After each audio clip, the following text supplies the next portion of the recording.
not a test. This is your emergency broadcast system announcing the commencement of Phatts TV, sanctioned by PA Phatts and the non-genetically proven Sun. Any and all words have been authorized during the show. There is nothing off limits. Nobody is restricted from watching or participating in the show. It is a free-for-all. Commencing at the siren, any and all discussions will be legal for an extended period of time. Sports, politics, and any and all controversial topics will be talked about. You have been warned. May God be with us all.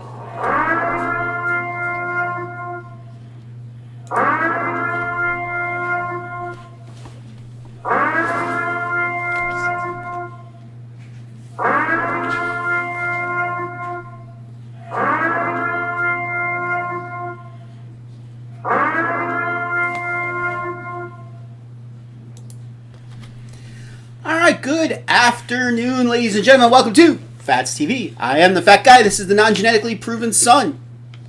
Yeah. Florida Derby Day today.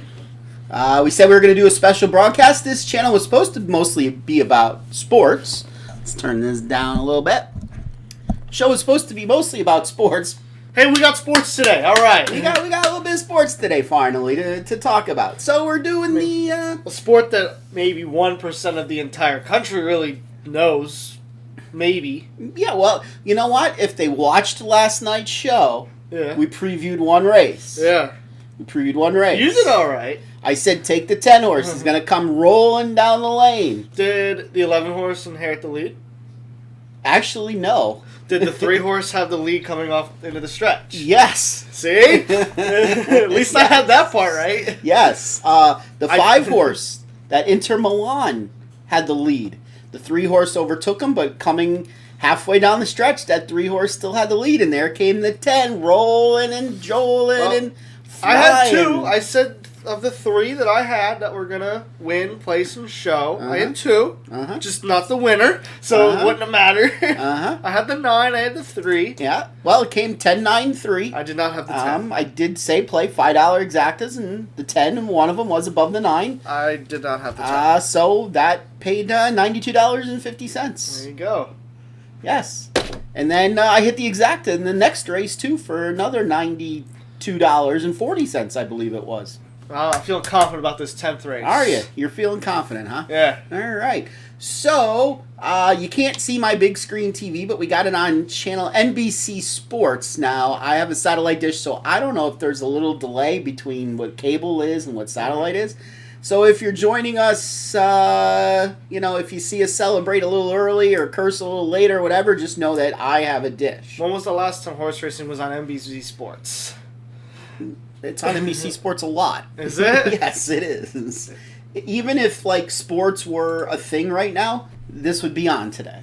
Because it's Florida Derby Day. It's a prep race for the Kentucky Derby, which is supposed to be in the first Saturday of May. It's supposed to be 6 weeks today.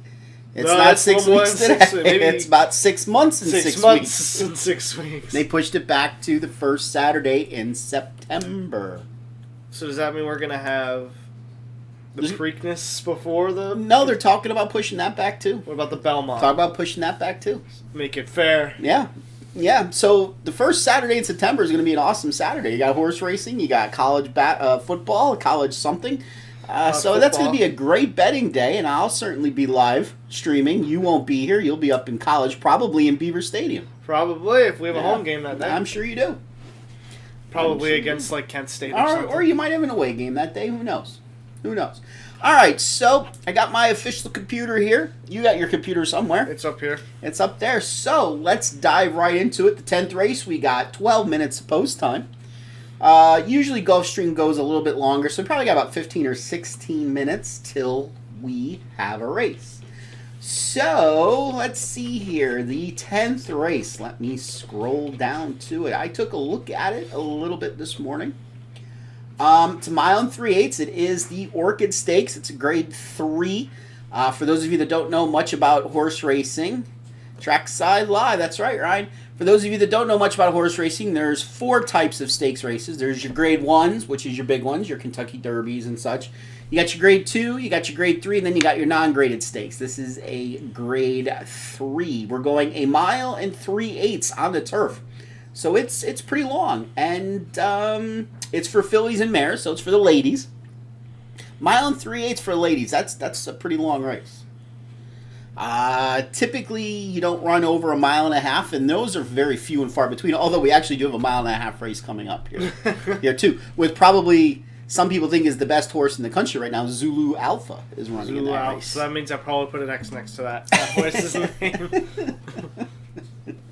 Right now, your favorite is the 6 horse Mean Mary with Luis Saez on top. I don't think he's won a race yet today, and he's the hottest. He's won 40 coming into today. Over the last 3 days, he's won about 48% of his mounts. That's pretty good. That is pretty good. All right, so let's take a look at these horses. The 1 horse, Beale Street, 18-1, currently 15-1 on the morning line, trained by Michael Matz. Johnny V up on top. She won her last race in allowance, one other than. What do you think? What do you think about the 1 horse? I had a check mark next to the 1 horse. Really? I have the 1 horse in one of my plays. In one of your plays? Yes. Okay. I had the last time at the distance, was forced 4 wide, so that didn't really help. Yeah. But won the last race. So maybe a little confidence going into this race. Okay. The problem is the races it was racing wasn't the best. That is true. And it's going to have to, what we call, loop the field, because it's coming out of the 1 hole. Yes. And it doesn't have any speed. No. So it's definitely not going to be in the lead unless if there's a really big change of tactics here. So think about it. It's going to be along the rail, so it's going to have to basically fall back and loop around. But it's a long race. Anything could happen. The 2 horse, Kelsey's Cross, 10-1, ridden by Florent Giroux. That's not German. No. Patrick Biancone is your trainer. She finished 3rd in its last race, the Hillsborough, which was a grade 2 at 1 1/8 miles. She has never raced the distance. She is 4 for 6 in the money at Gulfstream Park. I have an X. You have an X. I don't like that horse. You don't like Kelsey's Cross. No. I like Kelsey's Cross more than I like Beale Street. I can tell you that. Okay. If I'm pronouncing Beale Street right, I'm pretty sure I'm pronouncing Kelsey's Cross right. Okay. The 3 horse, Irisa, ridden today. Well, it was supposed to be ridden by Edgar Prado, but Edgar Prado is off all of his mounts, so she's being ridden by Imisal Gerilimo, however you pronounce that. Yeah, I'm sure you butchered that. Yeah, I'm sure I butchered that. He is a 13% jockey. Currently 68-1, by the way. I have an X. Yeah, that's probably a good bet. This is the horse that was overseas. Overseas. Argentina's in South America. Close enough. There's another horse that's overseas. Whoops. Yes. It's fine. Okay, yeah. She doesn't show much. She's a 6-year-old. She does have 4 wins out of 9 starts on the turf, but only has made $52,000. You can tell she's been running in a third world country. Well, I wouldn't call Argentina a third world country. The 4 horse, Quick Witted, 15-1 on the morning line. Presently 38-1. She's out of a Fleet Alex, though. Fleet Alex was pretty good in his day. What do you think about Quick Witted? I have an X. You have an X. Why? I forget why. You I put forget an X why. next to Quick Witted. It did finish 3rd in its last start. You should really have your computer fired up right now. I have my notes. You have your notes. It is up in class. It did race at a $100,000 stake last race, but it was non-graded where it finished 3rd. Good Energy was the comment line. Another kind of closer, stalker potentially. I don't like the 4 horse. 5 horse, Gentle Ruler. Now I have a feeling you like the 5 horse. I do like the 5 You like the 5 horse, and I'm going to tell you why I don't like the 5 horse. Why don't you like I think the 5 horse could be there, but I don't think the 5 horse is going to win. So let's talk about the 5 horse first. All right, this is the 5 horse's first start of the year. Yes. Which is fine. We saw a horse today that was off about 18, 19 months win today. Presently 7-2. So, it raced, in 2018, it raced 6 times. Finished in the money all 6 times with no wins. Had 0 wins, 1 second, 3/3. Then it raced 7 times in 2019. Finished in the money 6 times. All were wins. Yes. So, yeah, you would think, wow, this is a really good horse. Who's riding this horse today? I don't know where that is. It's on the left. Right underneath the odds. Landeros. Chris Landeros. What is Chris Landeros' record at Gulfstream Park? 0. 0 for 107. Yeah. He's probably about 0 for about 114 now. I can't take a horse whose jockey is 0 for over 100. I can't play him to win. No? I could play him in the money. I'm not playing him to win, and if he beats me, he beats me. I tip my cap. Okay. Okay? All right. The 6 horse, Mean Mary, who is your favorite at the moment, 6-5 favorite. Luis Saez on board, looking for his first win of the day, I believe. Mean Mary likes the lead. Yes. She's won her last 2 starts. One of them was at 1.5 miles in a grade 3. She won by 5. Was not the favorite. What tipped me off about Mean Mary is the race before was only an optional claiming race. Yeah. Like, that's a real big jump here. Yeah. Like, why are we racing an optional claim? Well, it's possible they were just trying to find a race for her. And she only won by a head. She did. May not have given it her all. But then raced a grade 3, won by 5. And then raced a grade 3 and won by 5. Wasn't the favorite in either one of those races. The last time she was the favorite was 3 back at Aqueduct when she finished 2nd. But she's been either 1st or 2nd her last 4 starts. She's 2 for 2 at Gulfstream. So that's not bad, obviously. 7 horse, Capti Crios, if I pronounced that one right. 10-1 morning line, and presently at 8-1. Trained by Todd Pletcher, one of the best trainers in the business. Today ridden by Joel Rosario. I have an X. You have an X. Why do you have an X? I don't think this horse will have the distance. You don't think it could race the distance? Well, it did finish 8th at this distance last race in the very one, grade that was 3. 3/16, 1 3/16. Oh, sorry. It's not even that distance. Yes. It It did race this distance once. Yeah. Back in 2019 in yes. July. And it finished 2nd. Yes. In an optional claim race at 16-1. Yes. Yes. All right. I don't like this horse either. So that means it'll win. 8 horse, Bobel. 8-1 morning line. Presently 24-1. Not getting any respect. I don't like this horse either. You don't like her either, huh? No. I don't like the jockey change to Dylan Davis. Luis Saez was up last time. Luis Saez is its normal rider. But he's off today of this mount. And to me, that's not a good sign. No. No. Did finish 2nd. It's only started the distance. It is 2 for 3 in the money at Gulfstream Park. So Daniel says no. Get Explicit, the 9 horse. I also had an X here. 12-1 morning line. Currently sitting at 51-1. I also said this horse will not have the distance. Won't be able to get the distance. It did race once at the distance. It got 4th. And then it raced at 1 1/8, finished 3.5 lengths back. 1.5 finished almost 10 lengths back. Mm-hmm. I don't think it's going to have the distance here. All right. 10 horse, La Australiana. 30-1 morning line.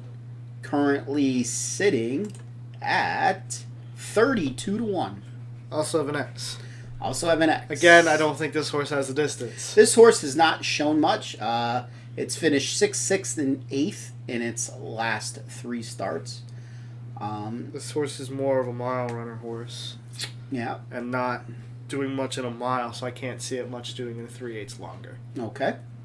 The 11 horse, Overthinking, 30-1 morning line, currently at 42-1.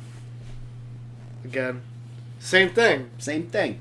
X, no distance. X. X does not mark the spot in this case. No. Then we have the 12 horse, Elizabeth Way. Elizabeth Way 9-2 morning line, currently at 7-2. I like this horse. You like this horse? You gave me a little insight here about this horse was put on Lasix. Yes. Because it was running in Ireland. Yep. Wasn't doing much of anything. Yep. A 7th, a 2nd, a 6th, a 5th, and a 2nd. Mm-hmm. Came to America, got on Lasix, a win and a win. A win and a win. It has won its last 2 starts. Broke its maiden. Yep. In a $50,000 maiden race. Yep. Then won a grade 3 by a length and a quarter. Yes. So I have this horse in a couple plays. Okay. What I like about Elizabeth Way, 2 for 2 at the course. It broke its maiden at a mile and 16th and immediately went up to a mile and 3/16, and it performed just as well. Now, she had the lead in the last race, did not have the lead the race before. She went 3 wide, 2 back to win, and its last race, it broke from the 9 spot, immediately grabbed the lead, and Paco Lopez guided her to the victory without giving up the lead all the way around. Interesting, she only was a $64,000 purchase from a sire, Frankel, who normally is its progeny sells for $327,000. So she certainly made over her purchase price in the last 2 races. So this is a tough race. This is a tough race. You know, your 2 favorites, Mean Mary and Elizabeth Way, both like speed. So the question is, are they going to come out 1-2, and are they going to be able to stay 1-2 all the way around the track? Or are we going to have somebody able to close? How long do we got until the race? It's just about post time. So, what are you thinking here? I have 3 things. You have 3 things. Okay. I have the 5 to win. Mm-hmm. I have a 5-12 box. Mm-hmm. And I have a superfecta 5-12-6-1. 5-12-6-1. Interesting. You like that, Chris Landeros? I would really like the 5 if Chris Landeros wasn't up on top. Now, we haven't seen General Ruler since October of last year, when it did win a grade through at Keeneland. Never raced at Gulfstream. So, let's put in some wagers here. So, you said you like the 5-12. Yes. So we'll put that in. 5-12. And you like the superfecta. 5-12-6-1. Superfecta. 5-12-6-1. Okay. Your bets are in. Now for me, what am I going to do? I don't like the race all that much.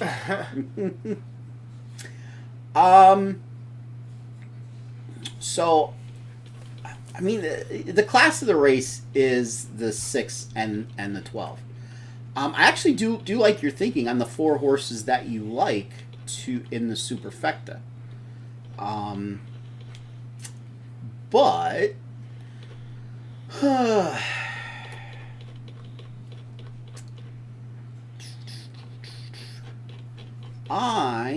let me see here. Let's see what some things pay here. I'm gonna take $5 to win. We're gonna bet small this race. I'm gonna take $5 to win on that long shot, that 1 horse. And then let's see here. We'll play an exacta with 1, 6, 12 with 1, 5, 6, 12. So we basically got the 4 horses that you like covered. Mm-hmm. Just I don't like the 5 to win because of Chris Landeros. All right. Yes, I must say I do not like this race at all. Let's see here. going to turn on computer number 4 here. Yeah.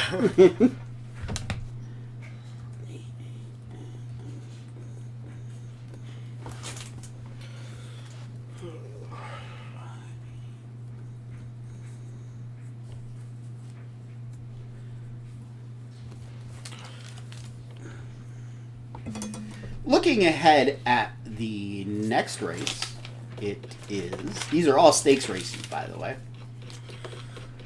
The next race is the Gulfstream Park Oaks Grade 2, which is basically the ladies' version of the Florida Derby. Typically, horses that do well in this race, we would next see them in the Kentucky Oaks the day before the Kentucky Derby. So we will be previewing that race next. Right now, they're going through the post position, introducing you to the horses.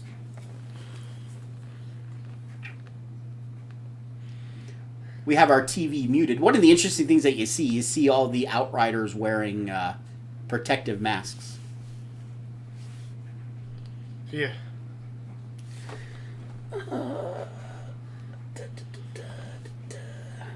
Turn on that monitor over there.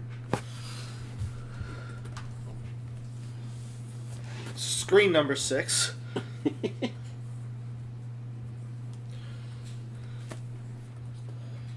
So how's everybody out there today, anyway, on this crappy Saturday?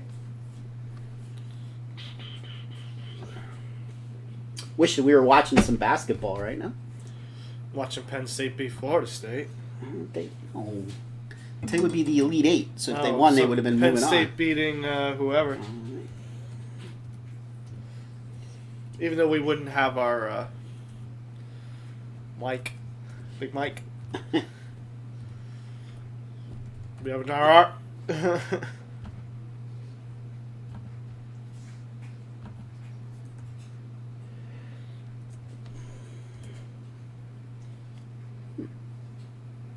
Having issues. I gotta remember what my username is. Oh. Nice. Well, because it's saved on my computer.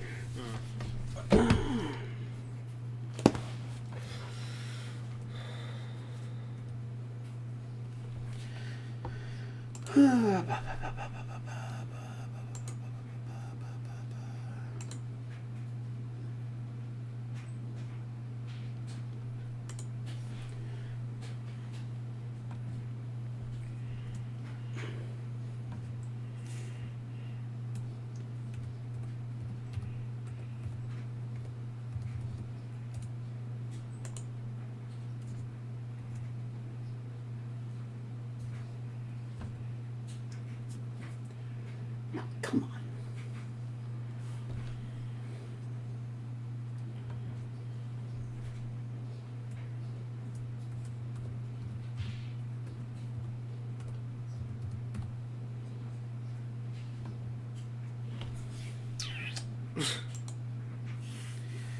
All right, we should be just about ready to go with this race.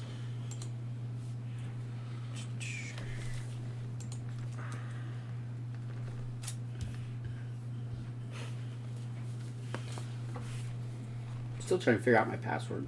Oh my god.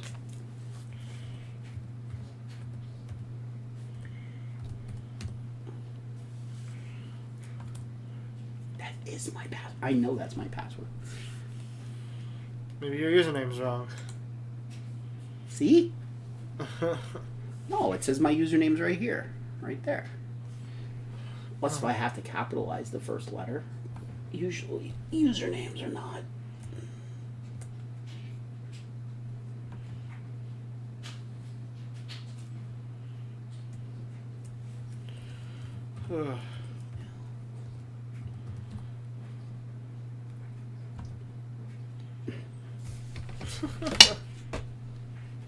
Maybe you can't be logged in on 2 computers at the same time. No, it keeps telling me it's invalid. Hold on.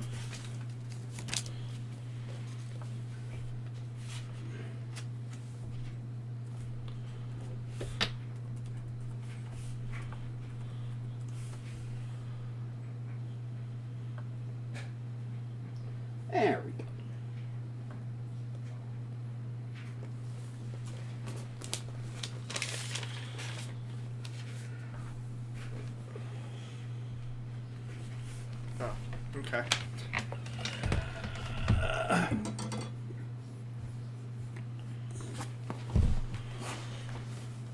Alright. Alright, looks like they're loading in the gate. So I'm rooting for the one horse to win. I'm rooting for 5, 12, 6, 1 in any order. Yes. Ideally 1, 12. Yes. But I definitely do not like this race. Not in any way. Actually, 1, 5, 12 would be better.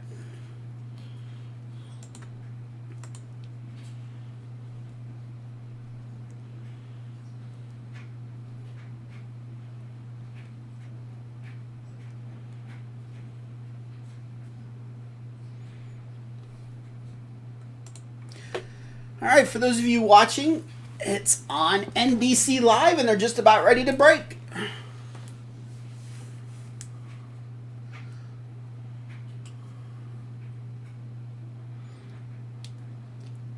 And they are off.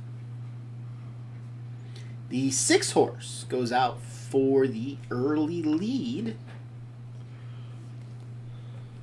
The 1 fell back That like would you be- said so. That would be Mean Mary, who we expected to have the lead, but the 12 horse didn't go out with her.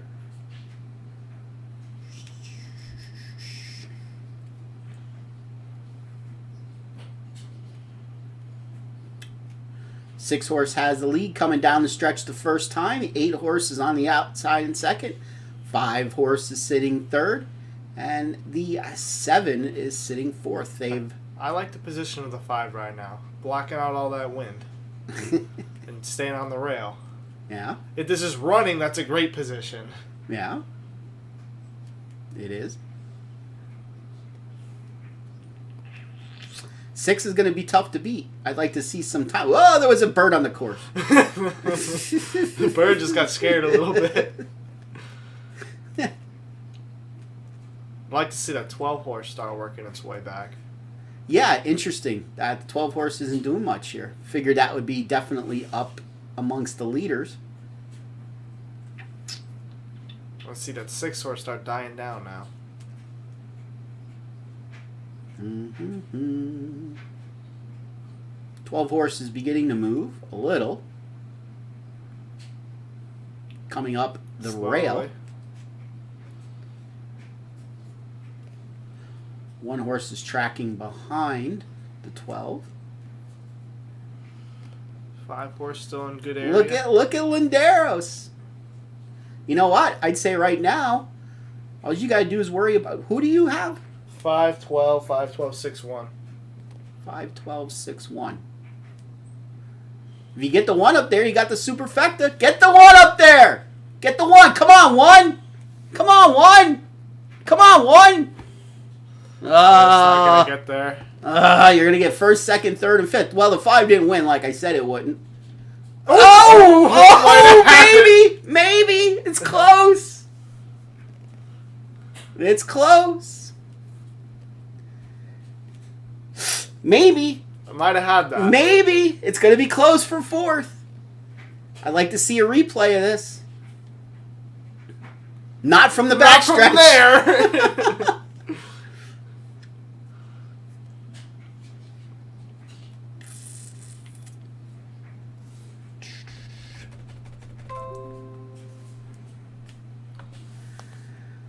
All right, let's keep an eye on that 4th place horse. We might have gotten this superfecta here.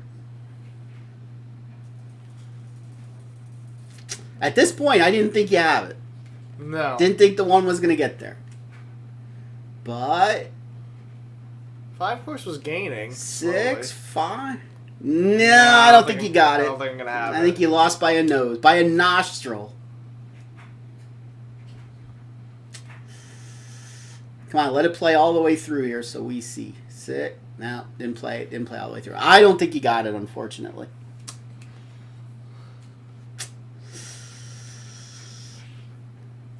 Christine Goodman liked the 2. Like the 2. I didn't see the 2 anywhere there. The 2? The 2. The hell? The 2. This is why you're there. And we're here. Where are we? I don't know. watching this with 1, 2, 3, 4, 5, 6 screens facing our faces right now. Because this is great for the eyes. This is great for the eyes. What did we all play that race? 5-12, 5-12, 6-1. You played... Oh, you didn't play an exacta. I played with 5-12. You played a 5-12. You didn't like that sick. You didn't like Mean Mary, huh? Not to win, no. No? Well, Mean Mary got out to an easy lead. Once the 12 didn't get out with a 6, basically that race was over. Yeah. In my opinion. You had the 1 to win. 1, 5, 6, 12, 5, 12. With the 1, 6, 12. With the 1. So you got that. So I do have the exacta. You have an exacta. Okay. Yeah. Yeah, with the 2 favorites. Oh. No. Sorry, the 12. The 12 and the 6 were the favorites. Yeah. So at least we scored. Something. I don't think we're going to make our money back. No, not with me playing $5. I could tell you what it pays.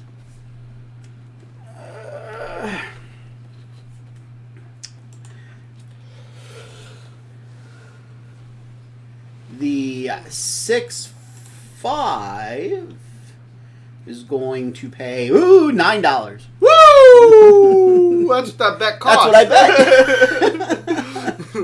bet. All right. Well, $9 for every dollar. So of course I bet more than $1 exacta, but yeah. But I mean, so I only lose money if it pays exactly $9. Yeah. Woo! All right. Yes. Come on, put that 7 up there, or put that 1 up there for 4th. I don't think it got there, but put it up there for 4th. Does it come up on here? It'll come up on there as soon as it's official. Taking their time. Because it's a close photo.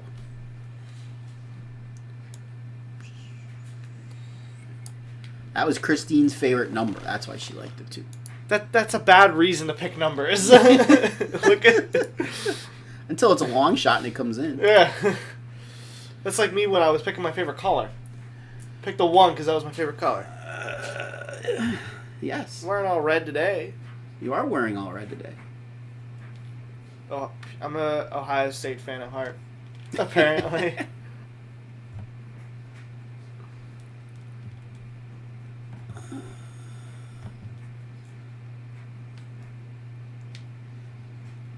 Six, 5, 12. 7. Oh. So we missed the superfecta by a nose. I would have paid really good, too. Yeah. Yeah, probably would have got about $25. Probably. The 6-5 exacta paid exactly $9 for every dollar, so I broke completely even on that bet. Let's go! Yes! Going to Sizzler on that one. All right. Let's see. The trifecta, which we could have had, paid $16.40 for every 50 cents. Coulda, shoulda, woulda. All right. Now I gotta look at this next race. We move on to the 11th race. I need another mouse. I only have 2. 2 mouses and 4 computers. Doesn't work well. But one of the computers is yours. All right. Oh, let's see here. We got 12 horses running in this race. Yes. Da-da-da-dee. Both of you are impressive so far. Well, to know us is to love us. It's better than your pick. Hey, don't pick on the old woman. Just come over here and kick your ass. And then probably kick mine. For conceiving you, potentially. Potentially. I'd like to see that photo. It did look... You could tell, though, that the 7... You could tell with just looking at it that the 7 at least had the bob on him. Yes. All right. So we move on to the 11th. And what kind of race is this? This is the Gulfstream 2. Oaks. Gulfstream Park Oaks. It's a grade 2 for fillies, 3-year-olds. You got to be 3-year-old. Damn straight. Yeah. Hell yeah. Hell yeah. So you got to be a 3-year-old filly to run in this race. That is the restriction. What's a filly? A girl. Girl. Okay. Why does she just say girl? Where's the bug boy? I don't think the bug boy's gonna be racing these kind of races. By the way, Chris Lindera still didn't win a race. You know what? He got second. He did okay, get second. He was on a good horse. No, he was on a good horse. He was on a good horse. That's right. All right. So here we go. 1 mile and a 16th. Are we gonna go through this together? Or Yeah, what are we doing? are. All right. We are. All right. So, well, I already know what my opinion is on the one horse. All right. So, Inveterate is the one. 20 to 1 on the morning line. Presently 83 to 1. I don't like this horse because it's jumping from a maiden. Just broke its maiden. You're going to see that a lot with a lot of these horses. Just broke its maiden. Yeah. Well, let's remember, this race is for 3-year-olds only. Yes. So you might get, a decent amount of horses that just broke its maiden. But she did break her maiden her last start up at Aqueduct up in New York. She won impressively, won by 6 in a $68,000 maiden race. Not bad. Not bad at all. The 2-horse also just broke its maiden. Looks like she likes the lead. When she has the lead, she does well. She does not inherit the lead. It doesn't look like she does so well. So we will remember that as we look through the other horses. Might be tough. But she is dead on the board. Dead on the board at 83. Well, on the rail means so she's going to have to go. So she might get the lead. But she's dead on the board at 83 to 1. 2-horse. 2-horse. Bahan Girl. 20 to 1 morning line. 69 to 1. 69 to 1 on the current tote board. Another horse that just broke its maiden. Closed really well. Yep. Was 5th, 1 3/4 lengths back on the stretch, and won by a half length. Yes. So she got up in time. Ortiz was up last start. Today you get Miguel Vasquez. Ortiz is definitely the better jockey between those two. Probably like the 2-horse a little bit more. Do you? Yeah. I don't like her. You don't probably like either. The 3-horse, Spartanka. 20 to 1 on the morning line, 47 to 1 currently. Another horse that just broke her maiden on a $50,000 maiden special weight, going a mile with Saez aboard. Dylan Davis picks up the mount. Michael Maker. Michael Maker has been known to get some long shots to come in his day. But she was only a $19,000 purchase out of Street Sense. We remember Street Sense. Do we? Yes. Yes. Kentucky Derby. Ridden by Calvin Burrell. Yes, it was the 7-horse. We watched it right here. I won money. Nah. Okay. But normally Street Sense's offspring sell for, on average, $187,000. She only went for $19,000. So... probably doesn't look too good. We'll wait to see what she looks like. I think this could be a minor prize horse. Could be. Its ratings are better than the 1 and the 2, I will say that. I'm throwing out the December 19th race. Well, yeah, it was on the turf. Throwing out that race. It was on the turf, so yeah. Didn't even really look at that yet. But it was forced wide. Uh-huh. But every other race, it's pretty consistent. What's the track name you're watching? Gulfstream Park is the name of the track. First, a second, a fourth, second, third, third.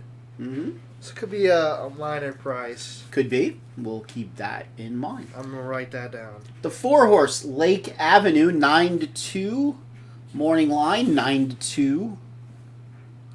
Currently on the board. Out of Tappet. I heard of that one before. Yes. You have a horse out of Tappet. I do have a horse out of Tappet. Very good.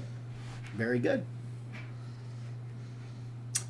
Trained by William Mott, Joel Rosario up on board today. She broke her maiden in her second start impressively, winning by 12 lengths, but she was the odds-on favorite. You're only getting 35 cents on the dollar.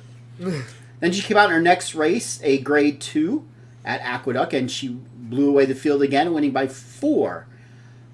She took a couple months off, 3 months off, came back in a $250,000 race, finishing 9th. But who knows? Finishing 4th by 9. But who says she was giving it all her that day? See, that's the one thing that these things can't tell you. She started well and then just kind of faded back. Yes. The whole race. Yes, she weakened. So she could have definitely needed that race. My guess is at the top of the stretch, Alvarado knew that, he wasn't going to win with her, so he didn't, do anything with her down the lane. I'm thinking this could also be a minor prize horse. Okay. All right. She does like the lead, so I would expect her to get the lead. Spice is Nice. That's the 5 horse. Triple Crown nominated. 3-1 morning line. 5-2 presently. Trained by Todd Pletcher. Javier Castellano was supposed to be on board. Javier off of all of his mounts today because he tested positive for the Phatts virus. Luis Saez, though, picks up the mount. Interesting that Luis Saez didn't have... He was supposed to be on the 13, who wasn't also eligible, who was scratched. So he picks up the mount today. Now, Spice is Nice is out of Curlin. Cool. Curlin was a good horse. She's only raced twice so far. She broke her maiden impressively by 12. Odds on favorite at $1.10-1. Then she went into the Devon Dale here at Gulfstream Park on February 29th, and she got second to Tunnelist's Shape, who was also in this race.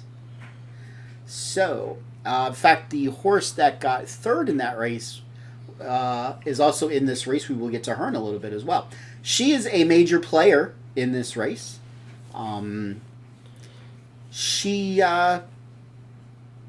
don't know. It's interesting to see why Velasquez was taken off this horse.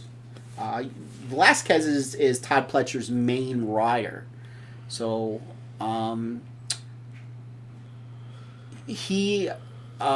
they changed basic jockeys. Velasquez is not going to be on the 10 horse, Mrs. S, that we will get to a little bit. Interesting to see why. So she's definitely a major player in this race. In fact, I think she's going to be the horse that I like the best, actually. Swiss Skydiver, 10-1 morning line, 13-1 presently. She was last seen running in the Rachel Alexandra. Fantastic filly back in her day. She finished third by 6th to Finite, I believe was the filly's name. She broke her maiden at first asking, then finished second in an optional claimer on the slop, 75,000, and then she finished 5th, but only 3/4 of a length out in a non-graded stakes, and then finished 3rd in the Rachel Alexander, which is a grade 2. Got anything to say about this 6 horse? No, not really. No. Okay. I don't really care for this horse. All right. The 7 horse, Lucrezia. Let's say it. Sound it out. You got it. Yes. 8-1 morning line, 5-1 currently. She was last seen winning the Suncoast at Tampa Bay Downs, winning by 5 at all but 6-1. The race before that, she won the Sandpiper by a length, also at Tampa. This is her first time shipping into Gulfstream. She is your classic, I would say, stalking type horse. She certainly doesn't need the lead from the gate. She has had it in one of her races when she went wire to wire to break her maiden at Keeneland on the turf last year. I think she could be a player here. I like this. This is probably my favorite horse so far. Is it? She's out of Into Mischief. We all know Into Mischief. One of my horses is out of Into Mischief. Which one? Bueno. That's the one I thought. Yes. So the thing with Into Mischief, though, his offspring Usually does better in shorter races, so we'll have to see if she could get the mile in a 16th. Although not all of Into Mischiefs go short, there's one that went long and won some really big races last year that got disqualified for. Yeah. We're not talking about that. Yeah, we are. The 8-horse, Dream Marie, 15-1 morning line, presently sitting at 19-1. She was the horse that finished third in the Devonadale at 28-1. I might add. The race before that, she finished first in an optional claiming $75,000 race. In fact, she'd won her prior 3 races. Richard Mitchell on top today. I don't really know much about Richard Mitchell. But she is 2 for 3 here at Gulfstream. In my opinion, she's probably a little overclassed here. But with the right setup, she could potentially come rolling down the stretch. What do you think? I was kind of right around the same. Yeah. Maybe got a chance, but probably not. Okay. Presently 19-1. Tonalist Shape. She won the Devonadale, her last start out. In fact, she's 5 for 5 to start her career. She broke her maiden here at Gulfstream. Then she went to Gulfstream Park West, which is the old Calder race course for those of you that have been around racing for a little while. She came back to Gulfstream, won the Hut Hut, then the Forward Gal, and then the Devonadale. So she's 5 for 5. She could do it in a myriad of fashions. The last race, she had the lead throughout. Most of her other races, though, she likes to stalk the pace and typically have the lead at the top of the stretch. So, obviously, you got to throw her in here. She's 2-1 right now. Your your favorite right at the moment. She's 5-2 morning line. Gonna be her longest race. It will. I could guarantee you none of these horses have raced longer than this. Okay. Because they're all 3-year-olds. Okay. There's no 3-year-old that would have not have carted a 3-year-old race for longer than this yet. Mrs. S, 15-1. This is the horse that Johnny V picked up on for Todd Pletcher. She was last seen breaking her maiden at 50,000.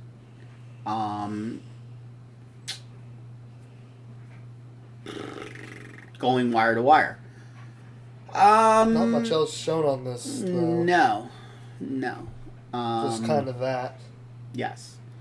She is out of creative cause. She was a $230,000 purchase.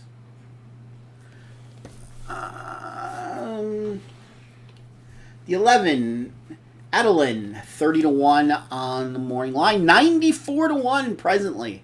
If you like her, play her to win. That's for sure. She finished 5th in the Devonadale. Not showing much. Raced pretty even. She was 4th at the first call, 5th at the second call, 4th at the top of the stretch, and finished 5th. Before that, she finished 1st in an optional claiming race. Her only win so far has been in a maiden race, so she's 1 for 9. I think she's probably a throwout. Yeah. She was 113-1, by the way, in the odds. And the last horse, Sunset Promise, ridden by Florent Giroux. That's not German. She finished 6th by 3 in the Homecoming Bride. Her last start, which was a grade 3 at a mile and 16th. On the turf, though, she's primarily a turf horse.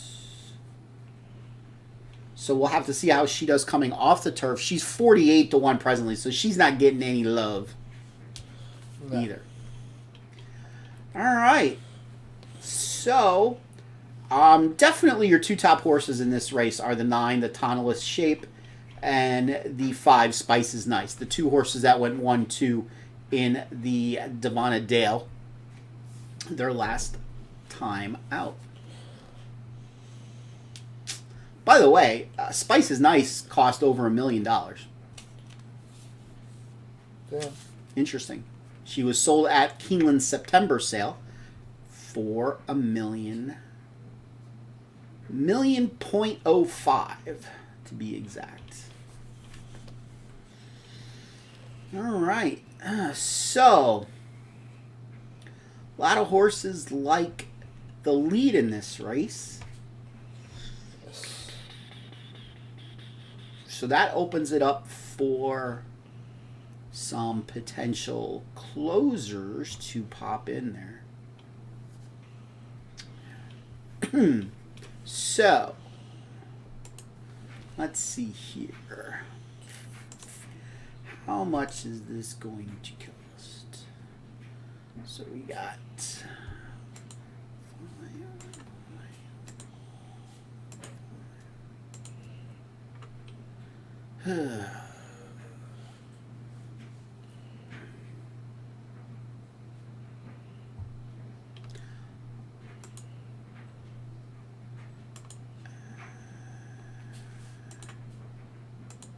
So I'm taking $20 this race, and I'm playing trifectas. I'm taking 5-9 with 5-9 with all. And I'm taking 5-9 with all with 5-9. So I need the 5 and the 9 to finish. One of them has to finish first, and the other one has to finish either second or third. It doesn't matter which one. And then we're going to hope for a long shot to come in there as well. So that's what I'm doing my $20. Okay. Do you know what you want to do yet? I want a 9-7 box. 9-7 box. And I want 9-7-5-3. 9-7 bucks.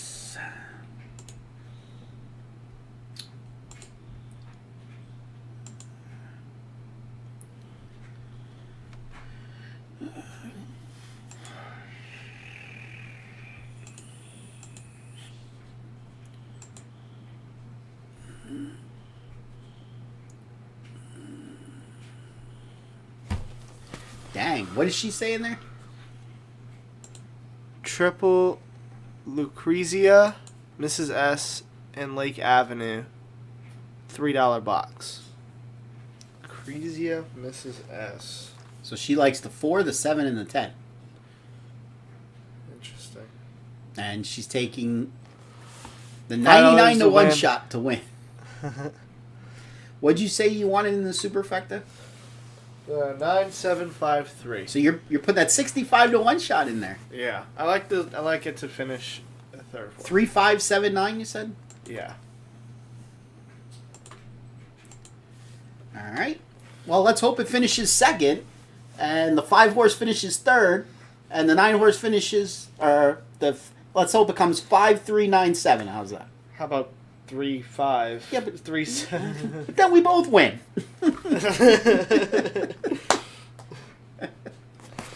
I mean, we'd win a lot more money to 3-1. Yeah, you know what? Let's go back in time a little bit here to the 6th race today.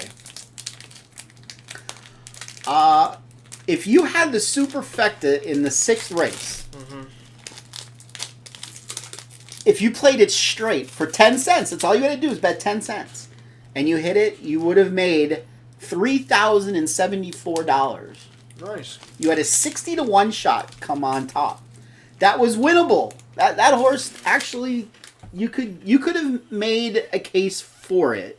And obviously there's a lot better horses, but a 20 to 24 to 1 shot finished second.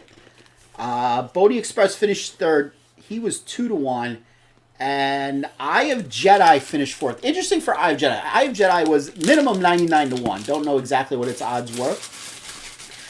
But he broke last out of the gate by a good 10 to 12 lengths. Nice. I mean, he just didn't get out of the gate. He just stood there. And he got up for fourth. That just shows how that race played out. You had Bodie Express and I forget what other horse. It was the 5 horse. They just took off. So the last quarter of the race probably was about 27 seconds, which is very slow. And the 4 horse was able to come up and nip them at the line at 60 to 1. Not bad, not bad. I follow some horse racing people on Twitter. Some guy did have the trifecta in that race. For let me think. He won for 50 cents because he won $3,000 in it. 31.57.45 for 50 cents it paid. If you had it. And he had all with 2.5 was 2.5. Not bad. Not bad. That was not me. No. That was not me. I don't have horse numbers on the online card. I'll have to listen to you when you intro the horses for the last 3 races. Okay. You will. Well, there's two. Yes. I can only imagine. Yes. Probably Christine Yes. and probably that one. Okay. That's my guess here. Oh, all right. Where's Ryan Graham? I don't know. Ryan Graham. So they're showing the horses now. They're out on the track for this race. Next race is Zulu Alpha race, by the way. Zulu Alpha. Somehow I won't like that horse. A lot of long shots in this race. The 1 horse is 70-1. The 2 horse is 70-1. The 3 horse is 60-1. The 11 horse is 80-1. The 12 horse is 50-1. Well, It might be worth taking $1 and playing all of them to win. Just for the fook of it. so the 1, the 2, the 3, the 11, and the 12. 1, 2, 3, 11, 12. So there you go. We put $1 on each of them to win. So now I do hope the 3 horse wins. And then it comes with the 9 and 4th. And Yes. with the 5 and the 7 in between them. Yes. Sure. All right, looks like we got about 2 minutes until the race starts. By the way, don't forget to vote in the candy bracket. We got a lot of votes already. I have like 10. Yeah, and between all my platforms, I think I got about 25 to 30. So yeah, we got a lot of votes so far. Usually voting comes in kind of late. Yeah. But that 5 horse is a pretty horse. It's $1 million right there. Yeah, it is. It is. Out of Curlin. Curling? Curlin. Curlin? Curlin. I like curling better.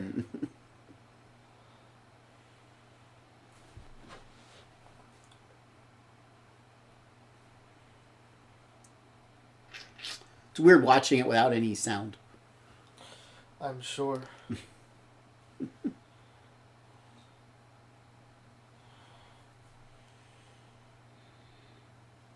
You know, I will say in the candy bracket, the first votes that came in, Reese's Peanut Butter Cup was losing. Who's it facing? Milk Duds, I believe. Reese's Peanut Butter Cup's not losing now. My upset candy's working on a massive win, I believe. Is it? Among my friends. You have friends?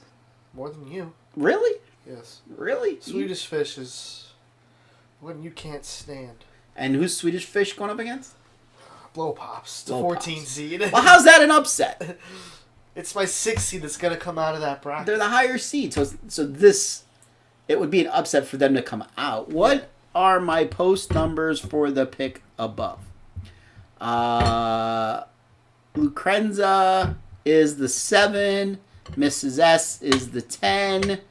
Lake Avenue is the 4. So 7, 10, 4. And your long shot was the 11. She likes some weird horses. Hey. I like the 7. Yeah. As long as it can get the distance. Yeah. I don't know. 4 or the 7 could be there. It's 9-2 and 5-1. That's doable.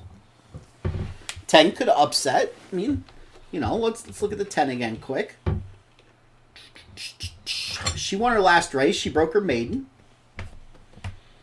Got Johnny V on board with Todd Pletcher. Maybe that's why. She was a $230,000 purchase. Gulfstream Park, most wins by jockey. Yeah. John Velasquez. Yeah. Most wins by trainer. Todd Pletcher. So there you go. There you go. She's 1 for 1 at the track.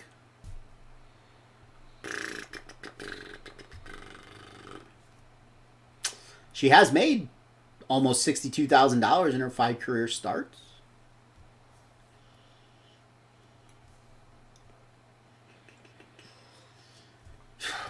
All right. They are beginning to load into the gate, so it's almost post time. Okay, don't say like the Penn National guy. Tonight's official track condition listed, sloppy. They're not sloppy. It looks pretty dry. If they were racing at Penn National tonight, it would be sloppy. The official track condition would be listed sloppy. Is there anything worse than sloppy? Muddy. Muddy. It might be muddy up there. No, because they would have sealed the track. So basically, they would have packed the track down. So the water would lay on top of it. So it would just be sloppy. Muddy is when they don't have basic time to seal the track. It probably takes a while to seal a mile-long track. Yeah, but they have 3 or 4 tractors that run. Yeah. I like betting horses on a muddy track, but you just don't get it all that often. All right, they're loaded in the gate. It is now post time, and they are. Oh wait! Oh, there was still one to load. One to load. And they're off. It's a 12 horse. Well, obviously. The 6 and the 7 break out on top. Paco Lopez on a Swiss Skydiver. Not either the 1, the 2, the 3, the 11, or the 12. No. No. 11's in last. Yeah. Next to last now. It's making a move. Oh, they're the last. There's that 3 horse. At 99 to 1. I wish they'd put the time up here. The time of each quarter. That's helpful to know. So you can tell if the race is going to fall apart. Why don't you get a stopwatch out? Where is my stopwatch? On your phone? Well, no, I actually have a stopwatch. Remember when you used to run track? Oh, couldn't tell you where that is. Last I saw it was in there. All right, so we still got 6, 7. 4 horses making a move. 9's not doing very good. Hey, Christine's 4, 7. Christine's got a 4, 7 here. This 2 horse hanging on at 99 to 1. Not going to win, but Christine's got a 4, 7. She didn't play the exacta, though. She's got 4, 7, 10. And down the stretch they come. Where's the 9 horse? Way in the back. This 6 horse is going wire to wire here. Did we have the 6? I know. We didn't have the 6. We didn't like Swiss Skydiver. It's going to come 6, 7, 4, 2. That was not a good race. 6, 7, 4, 2. That was not a good one. 6, 7, 4, 2. Swiss Skydiver. That was the horse that ran in the Rachel Alexandra, her last race. She didn't show any ability to go out on top at all before this, so change of tactics today for Kenneth McPeak, the trainer of the 6. 9 to 1.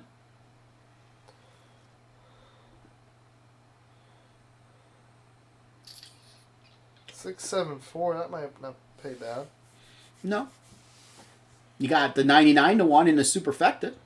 Yeah. That'll help. So none of our horses were there. We liked the 5, the 9. Well, I liked the 7. Yeah, all right. You had 1. I had 9, 7. Yeah. That's a big $20 waste for me. Yeah, pretty much. 6-7. What's the 6-7 gonna pay? 6-7 is going to be paying $62 for every dollar. It's not bad. Not bad, not bad at all. This is gonna pay pretty good with the two favorites out of there. Superfecta is gonna pay way over $1,000 for a dime. You can see that, especially with a 99-1 shot in there too. You got your two favorites out of there, and you put in a 99-1.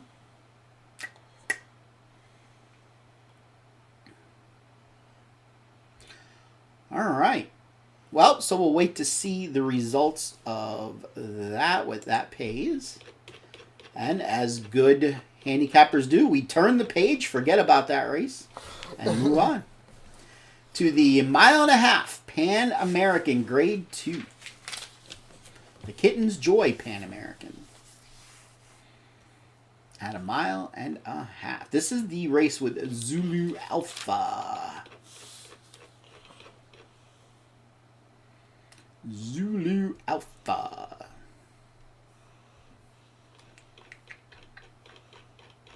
Come out of the 9 spot. It is coming out of the 9 spot. 9 didn't look too good in the last race. Don't think that really matters. He won a grade 1. A couple grade 1s.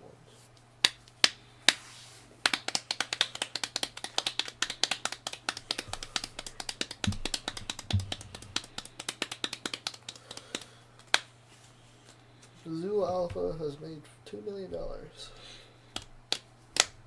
Looks like it was bought for $100K. Uh-huh. Made their money back. Times 20. All right, so we're waiting for this to go official to look at what it paid.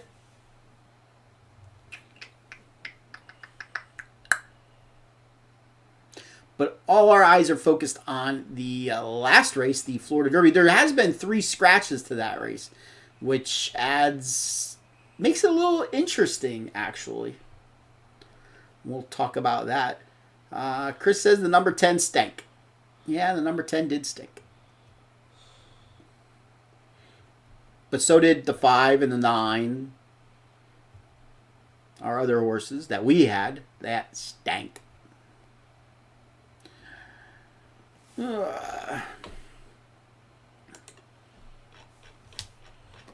Interesting, the race is not official yet. The 3 horses came in pretty close.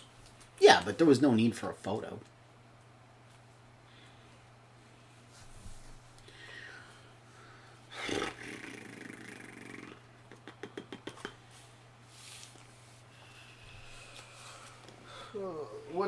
You pretty sure you said there's some horses scratched in this race.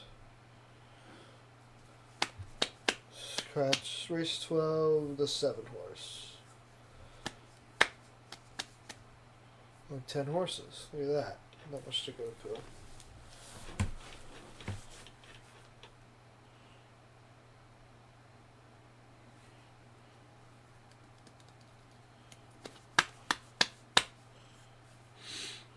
Oh, 1.5 miles on the turf. 1.5 miles on the turf. 1, 2, 3, 4, 5, 6, 8, 9, 10. And we are now official. The 6-7 exacta pays $62.20 for $1. The pick 3, 666. That's not good. No. No. 91.20. The superfecta, well, I did say pay $1,000. I was close. It paid $980.01. That's it? Yeah. Kind of odd. That's a little low, I would think.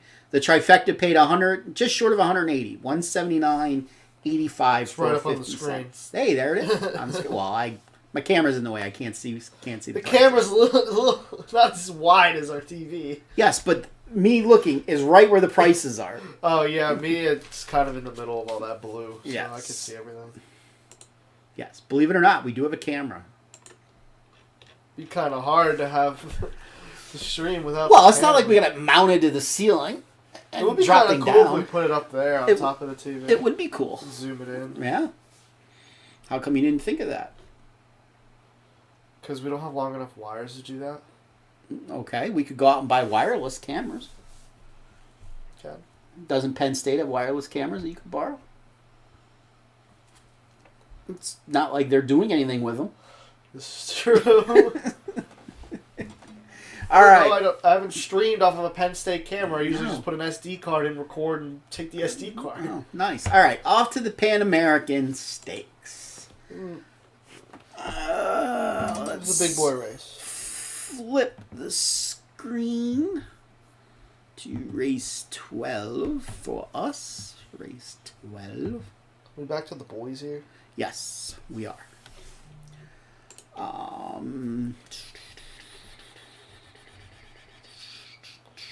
Grade 2 for 4-year-olds and upward. $200,000 purse. All right, 1.5 miles. I don't like 1.5 mile races myself, personally. Why? I don't know. I don't usually do good betting them. Okay. For some reason. What's a good time for 1.5 miles?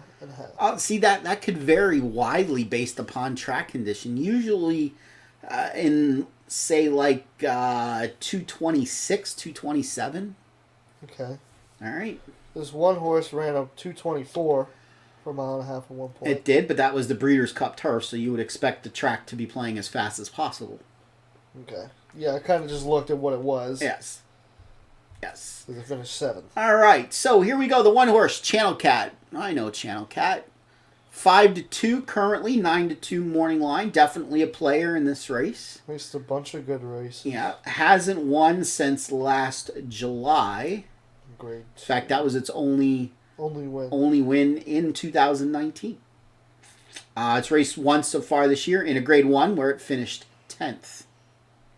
Geez, look who won that race. Zulu Alpha. Maybe a minor here. Could be. If it's ready to run, unlike its last race.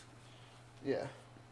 Out of English Channel is known for having good turf distance.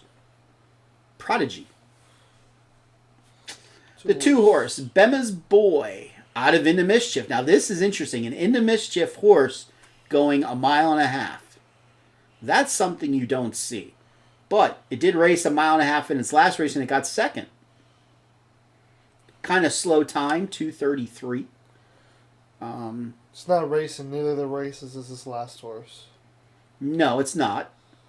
10-1 morning line, 13-1 currently on the board. It is 2 for 2 at the distance in the money. 1 first and 1 second.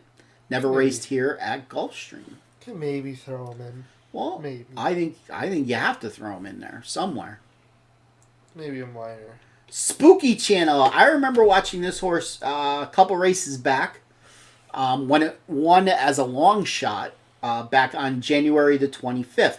I remember like it winning by next because I have a buddy whose nickname is Spooky, and I thought about playing that horse that day, and it didn't, just based off the name, and he won, and I was kind of pissed off. When he was 36-1. Yes. Yes. Yeah. But as you can see, meaning my kid, you guys can't see unless you have a program in front of him. That's out of its last 5 races, that's the only race it actually did something. Yeah. He has been winning races, though, prior to that. He had at least a 5-race win streak. Let's say 1 mile and 7/8. Yeah, it does. Yeah. It's a long race. That is a long race. Now, granted, though that 5-race win streak was all at a minor racetrack in minor races. Those, let's put it this way. Those, in 2019, those races that he ran, 8 starts, 5 wins, he only made $78,000. He made probably just as much of that winning the grade 3 2 starts back. He's a throw out for me. He's 20-1 morning line, 15-1 presently. Governor Wolf issues stay-at-home order in Center County. Okay. It's a good thing you're not in Center County anymore. No. Or else you'd be sitting in your dorm room a lot. Yeah. Because I can't imagine the IM or anything's really open. No. Just you and your buddy from Seattle. Let's not talk about it. All right. Current, the number 4 horse out of Curlin. Curlin horse. Curlin, another Curlin horse. He has not won at least since 2018. Although he is 6 for 9 in the money on turf. He did race in a $1 million race, the Jersey City Derby, I believe that was called, at Belmont. September the 7th of last year, finishing 6th. He was a long shot that day. I'm not seeing much out of this horse. Yeah, that was his only time he raced the distance. I don't think he'll be able to get the 1.5 miles personally. He's 30-1 on the morning line, 32-1 currently. It's odd for Todd Pletcher to put a horse in this kind of race when he doesn't seem to fit into this, and with that means he's probably going to win, since we don't like him. He is being run by Manuel Franco is on top. Javier Castellano was supposed to be, but once again, Javier off of his mounts.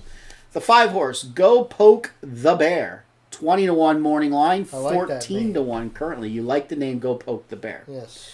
Well, he did win his last start, but it was only an optional claiming $35,000 race. Finished really well. He did finish quite well in a 1 1/8. So that certainly bodes well. See, now that's something that seems to be a little bit of a closer here. Yeah, he definitely is a closer, and that's something that you see in these longer races, that it kind of opens up the field more. That a horse that wasn't running in such really good races, like this horse, he's never won in a stakes race. He's only run in 1 allowance race. For those of you that don't know the difference between claiming and allowance, if you're in a claiming race that's not restricted, you could go in and buy that horse. Basically, those horses are for sale. So basically, like we talked about last night, you have maiden races, you have claiming races, you have allowance races, and then you have stakes races, basically.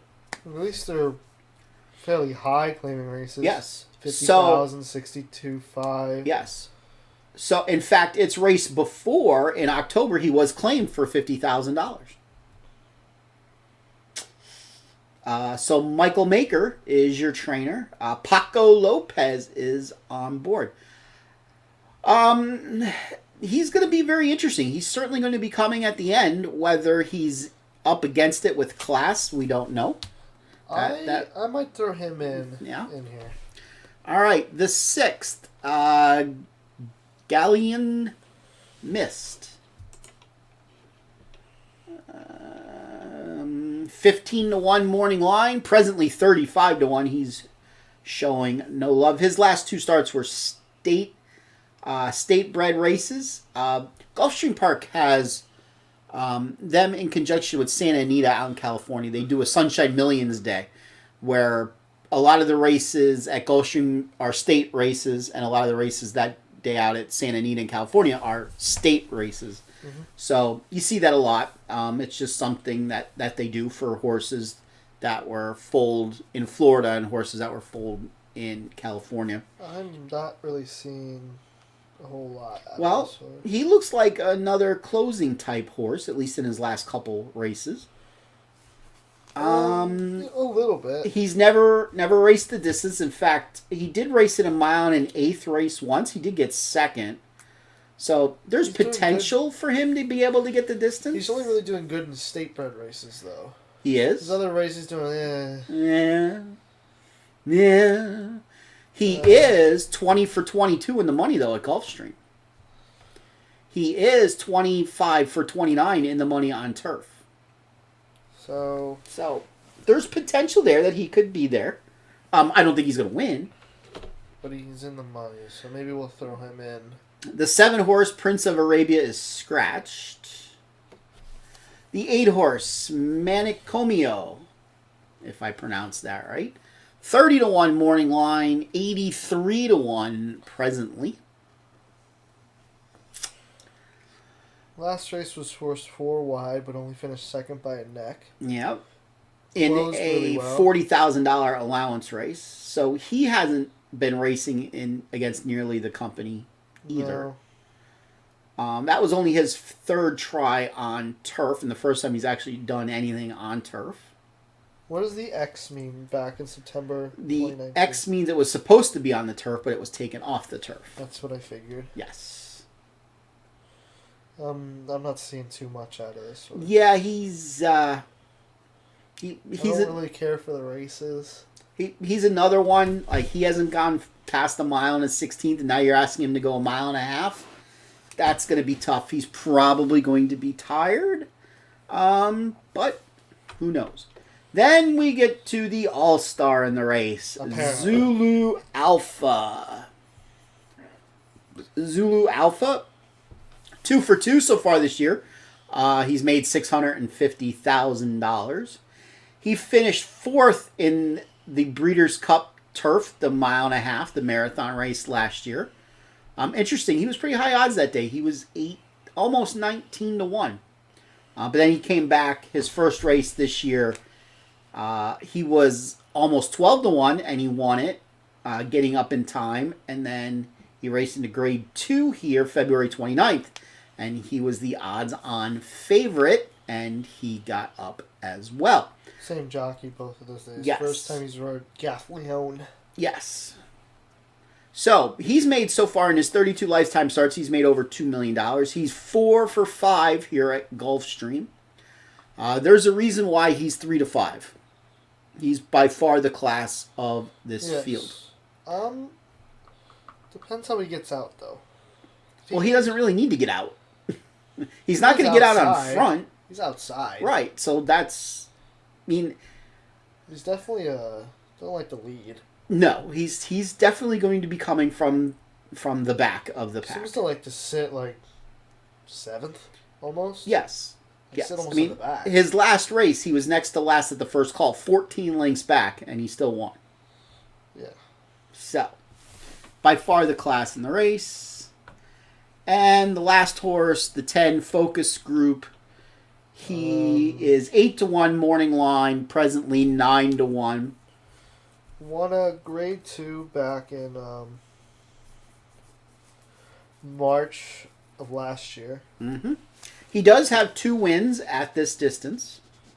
But since I'm not seeing a whole lot. Right. He did face Zulu Alpha, and he faced Channel Cat, the one horse, in the United Nations Grade 1 at Monmouth last year in June. He finished behind both of those horses. He finished 5th. This will be his first start since October of last year. Now, switch trainers. He was trained by Chad Brown. He's now trained by Christopher Clement. And Christopher Clement likes to bring in long shots. Especially first-timers, horses that are coming off of breaks like this horse, and horses that are recently claimed or change of ownership. So knowing that, if he's ready to run, he could potentially win this race. Potentially. Going to be hard to beat Zulu Alpha, though. He's going to have to get the jump on Zulu Alpha.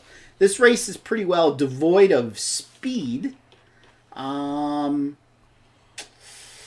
could see the 8 horse potentially having the lead in this race. Let's see, is there anybody else?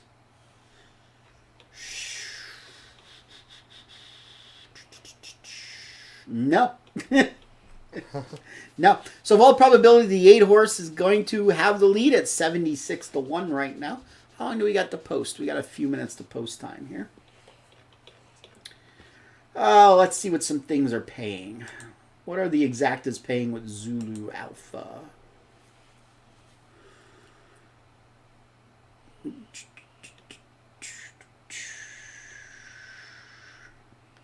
$4, $10, $18, $48, $29, $36, $115, $10.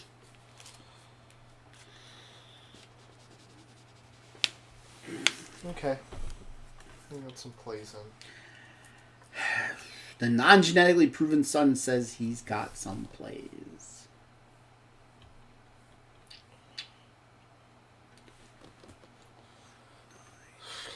Go ahead. What do you like? I have the 9 on top with 526. Exactas or Exactas. Exactas. The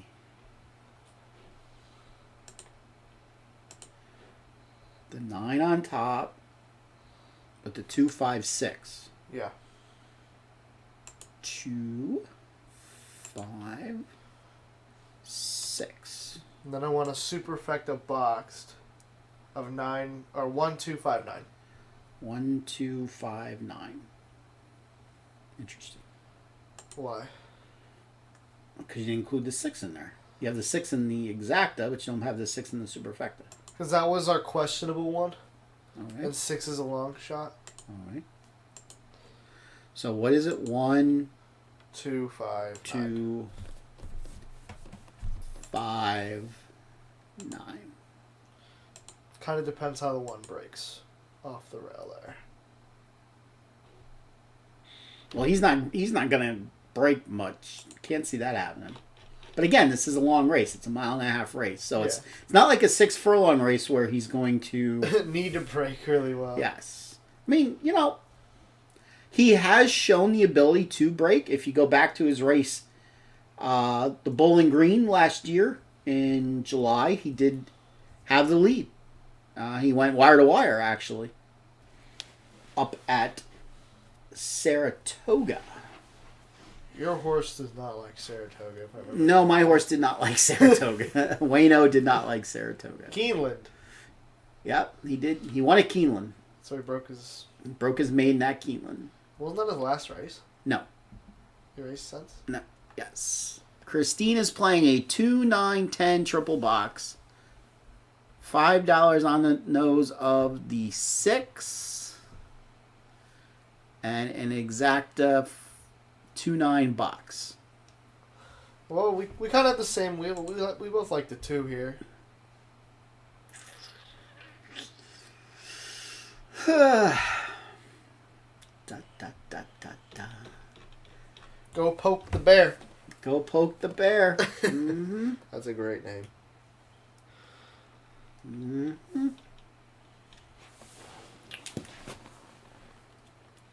Let's see here.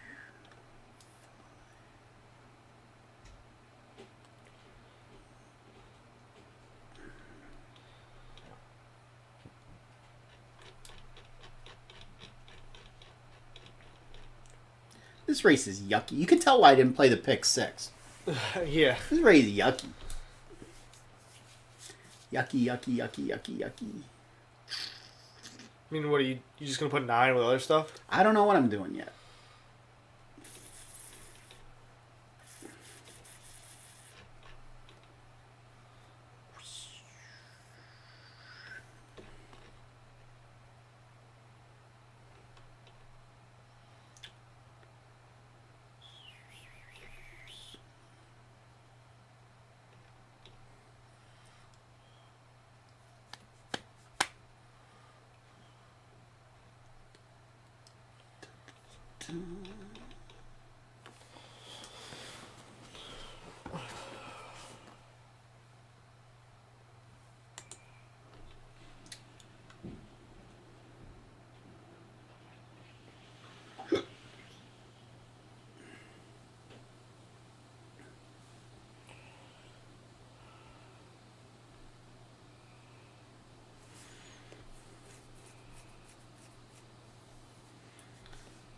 So,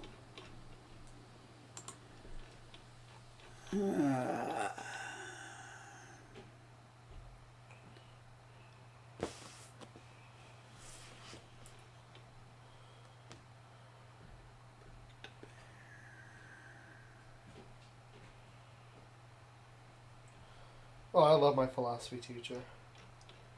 okay. He says your schoolwork should not be priority at this time. So he made our lives like 5 times easier. All right. He took away like half the assignments that we were supposed to do and said just do these. You have a philosophy class? Film philosophy. Film philosophy. We watch movies, basically. Okay. We watched Chernobyl Part 1 and Chernobyl Part 5. Well, Okay. we're watching Chernobyl Part 5. I don't know if we're still watching it, though. He might take it away. Okay.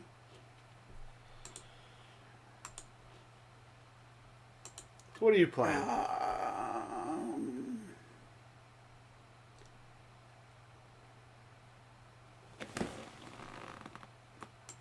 I could eat a prime rib for dinner about now. So could I. Bring some over. You want to drive to Penn National and drive it back? Sure. They're closed, but You could try. sure.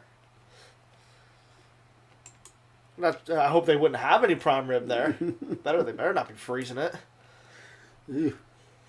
And reusing No, it I think I later. saw somewhere they were giving their food to a food bank. What we got? We got post parade here. Yes.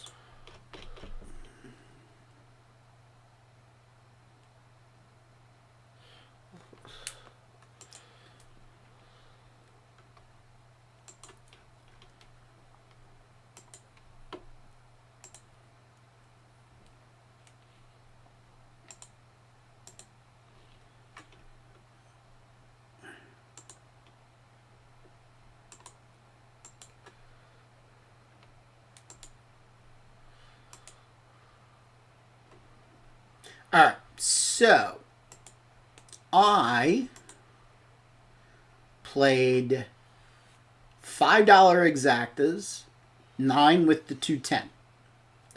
I played $2 exactas, 9 with the 156. I played dollar exactas, 1, 2, 10 with 9. Fun. Now Zulu Alpha, the jockey will fall off right at the start. The jockey will fall off right at the start. So while we're waiting, let's put up the candy bracket.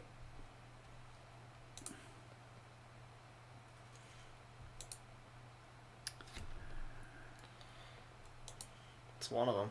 That is one of them. It's Reese's. Yes. Who's going against who? Because you can read that better than I can. Reese's is going up against Milk Duds. Reese's against Milk Duds. That's the one in the 8 seed. It's on my phone. I can't even read that. That's the only one I knew off the top of my head.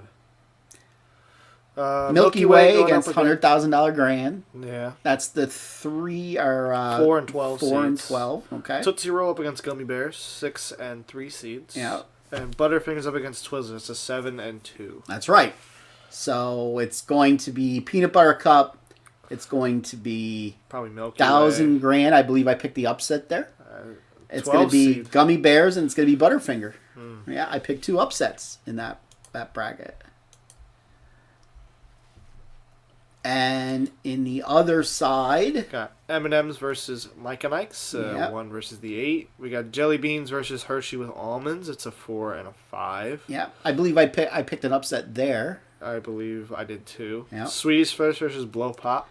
Yeah, Swedish Fish. Swedish Fish coming out, getting to that Elite 8. And Candy Corn and Hershey Kiss. Hershey Kiss. So I got 3 favorites and 1 upset there. So Yes. of the 8 matches, I got 3 upsets. Wow. Yeah, and then after that, your Swedish Fish goes bye-bye. It's a Hershey Kiss? It's a Hershey Kiss. Not happening. It goes bye-bye. Not happening. All right, so it looks like we're about 2 minutes away or so from the start of this race. After this, we have the A mile race.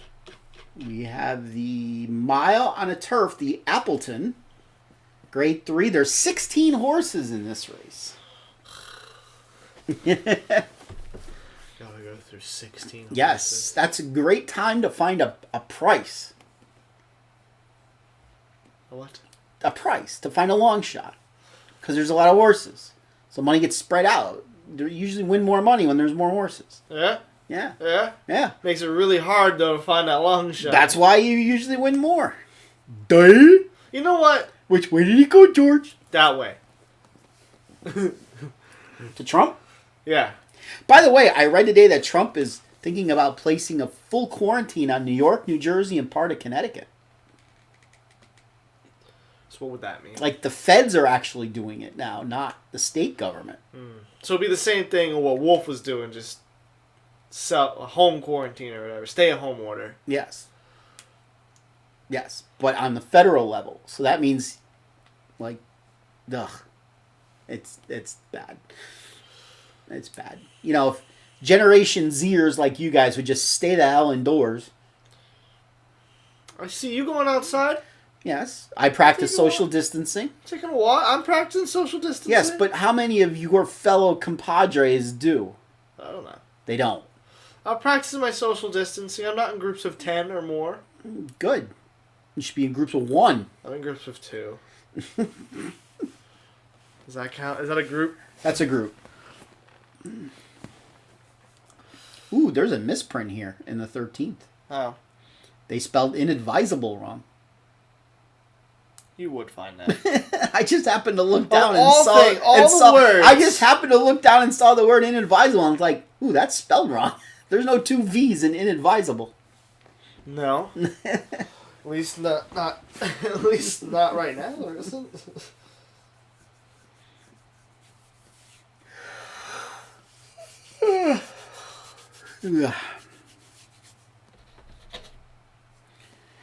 They're going in a circle.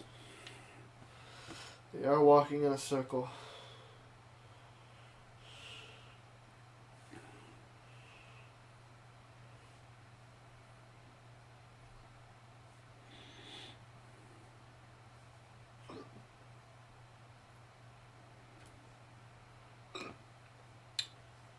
And they're walking towards the starting gate right now.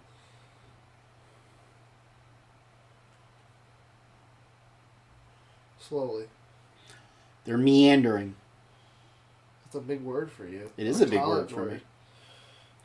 It is a big word. It might have been one of your word of the days. Probably was.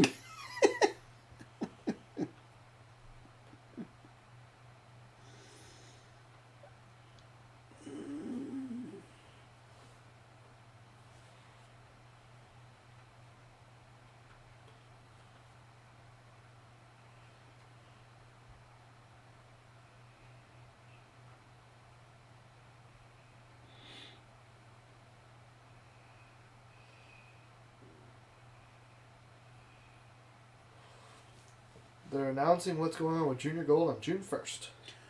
Okay. That's a little late. Yeah. That is. Most people usually probably book their stuff before that. Yeah. Especially the ones that would maybe go to Team Masters and stuff.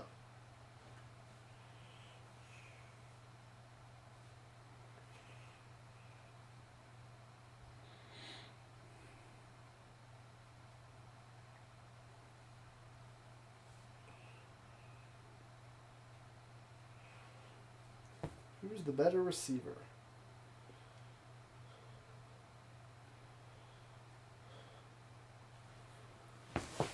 Who's the better receiver?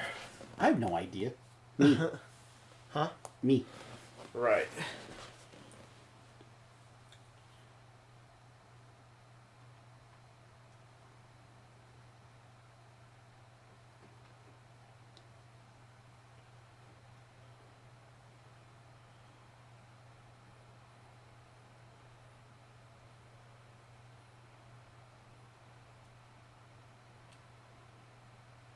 Almost all in the gate. Yep. Oh, one of them broke really bad. Doesn't matter in a 1.5 mile race. No. All right, your 3 horse breaks out on top. Spooky Channel. Spooky Channel. Spooky Channel. I did say that the 8 would break out on top. I think it's the 8 that broke out kind of bad. No, it's not. It's the 6. Spooky Channel. Zulu Alpha sitting 6th. That's not surprising. Outside with 3 wide. Yep, not a problem for him. They're just meandering. Wow, 1 horse 4 wide. That's not very good. That's the 2 horse, I believe. That's not like the 2 horse. Is that the 2 horse? I think it is the 2 horse. That's the 10 horse. 10 horse. Where's that 2 horse? Must be all the way inside. The 2 horses on the rail next to the 5. So we got the 3 on top. We got the 6 in second, the 8 in third, the 2 in the 6 is in last. The 6 is in last. I don't know who that is then. Is that the 4 horse? 4 horse. 4 horse. We didn't think the 4-horse was going to get the distance. While to go. Yes. I'd like to see the 6-horse start moving, though. From last. Been playing catch-up this whole race. Not mustard? No. Okay. I'm glad I didn't put the 6 on my superfecta. Race isn't over yet. Better start getting its butt in gear. Spooky Channel's still leading. See, we didn't like Spooky Channel. You said you just wanted to play because of his name. Yes. And here comes comes Zulu Alpha. Doing what Zulu Alpha does. Who's flying up behind him? There's the 6-horse. Do I got a 9? Ooh, I do have a 9-6. I have 9-6. I do too. Well, that's probably mine. Oh. No, I have it too. I have 9 with the 5, 2, and the 6. Well, the 9's got to get moving. The The 9's now moving. A 4-horse trying to stay with him. I don't have the 4. The 2! Do I have a 2-9? I do have a 2-9! I have 9 on top, though. I didn't box that. I have a 2-9 for $1. Yeah, you do have 9 over 210. Oh, wait, no, that was me, 9 over 210. I have 9 with the 5, 2, 6. 9 with the 256. Well, it'd be nice if it did come. Well, let's see what everything pays here. I think definitely the 2, and I think definitely the 9. Head bobbing with the 4.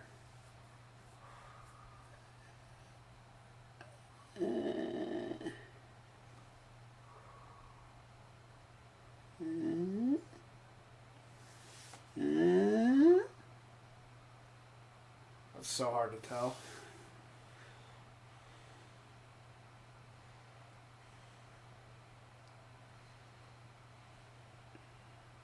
That's not a great picture. Well, it's either 2-4 or 2-9, but I think Christine put 2 on top. 2-9-10 in a triple. That's her. She likes the number 2. That's her favorite number. And she has 2-9 boxed on an Exacta for $5.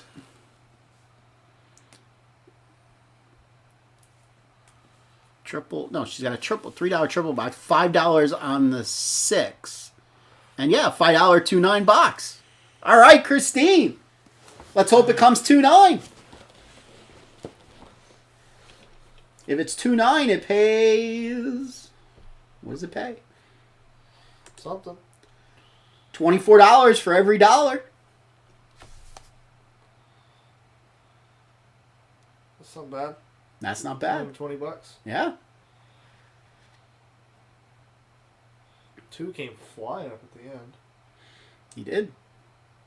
I said he was a closer. You said he was a closer. The 5 was a big closer. I don't know where the 5 is. In the back. I think it's 2-9.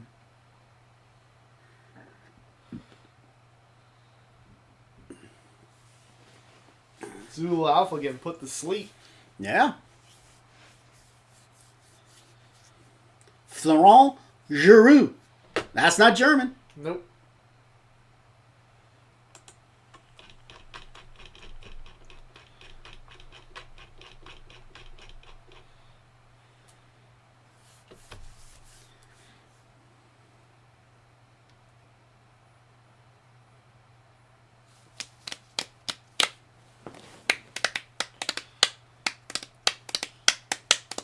So as we wait,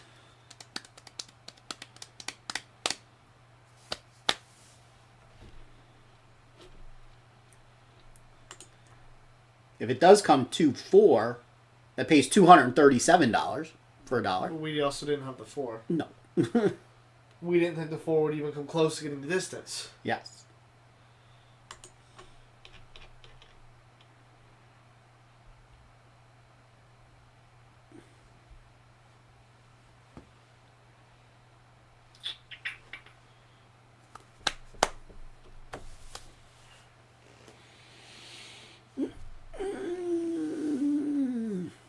The pick 6 now just blew up with Zulu. I'll guarantee you, so many tickets today had Zulu Alpha as a single in the pick 6. I guarantee you that. This pick 6 is gonna pay nice. Gonna pay nice. Gonna pay nice. A lot of people had Zulu Alpha. In fact, if it wasn't a mandatory payout day, that might get carryover. You might have a $10 million carryover, but it's a mandatory payout. So yeah.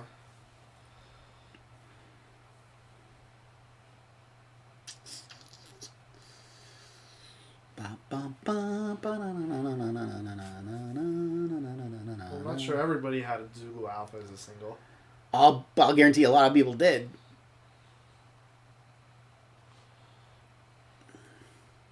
I think I at least played who I think else could win out of each ticket. Yeah, but you got to remember then, that doubles the price of the ticket for every horse you put in. So if you're already at $200, you're going to spend another $200 for every horse you want to put in when you're going to single a horse. $200? What? For a pick 6? Yeah. Not $200 for a pick 6. There you go. Ooh, the 9 did it. Good job, Christine.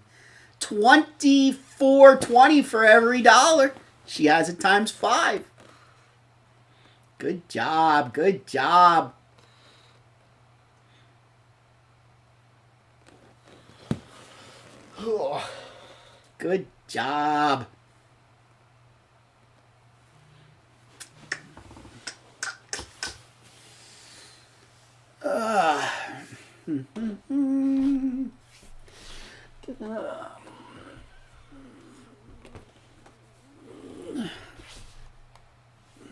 Golden Gate's looking wet.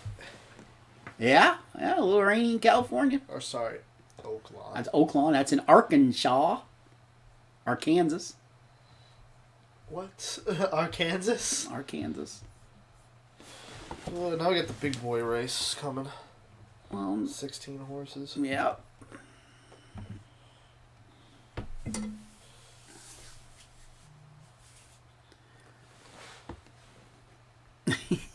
What'd she say? Virtual money. Yay.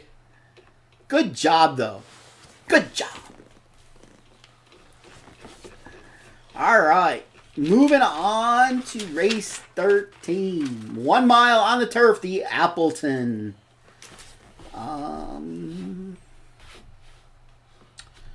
Was there any late scratches here? Ooh, there has been.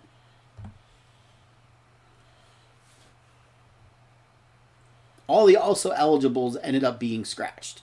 So there's only 12 horses. So 1 through 12? Yes, 1 to 12.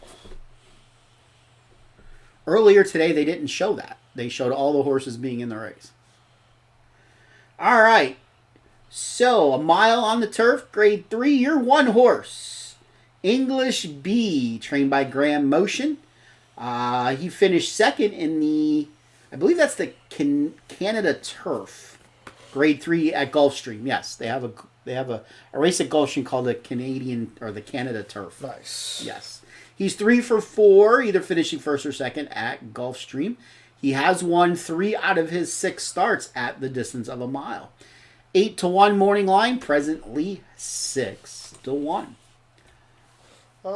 Hembry, what? I thought we were actually going to talk about that. Well, you want to talk about it? We could talk about him. I think there's a potential here. Yeah. He did win up at Parks last year in August. On the... What kind of race is this? Is it grade 3? Grade 3. Okay. Grade 3. I think this horse can come in for a minor, maybe. Hembry, 12-1 morning line, 11-1 at the moment. He finished 8th in that same race, the Canadian Turf. Only 3 lengths back, though. Only 3 lengths back. And he was far outside, so he didn't get a good break. In fact, he got a bad break. He was, at the start, he was 11th by 14. So he got a really bad break. The first call, he was 15. So he made up a lot of ground. He's saying a lot here. Yeah, could be. I think that maybe put him in. Maybe. His prior race, he didn't get a bad break, though. He fanned wide, but had absolutely no rally, finishing 6th. Yeah. He didn't do much that whole entire race. No. Fact, he only won once last year, and that was in February of 2019. That race seemed significantly slower, too. On the first call and the second call. 3-4 seconds slower. Mm-hmm. For only a 16th longer race, that's a lot slower. Yeah. So to me, he's probably going to be a throwout. Yeah. The 3-horse, March to the Arch. I think he's going to McDonald's. Maybe. 8-1 morning line, 9-2 presently. So he's getting a lot of early money. He's a lot of respect on him early. 3rd by a neck, 1st by a head, 5th by a length. Yeah. Looks like he's been up there at least his last 3 races. Yeah, he's been up there. He's 2 for 4 at Gulfstream. Only 1 for 6 though at the distance. Yeah. Usually races a little longer. He was the favorite in his last race, finishing 3rd by a neck.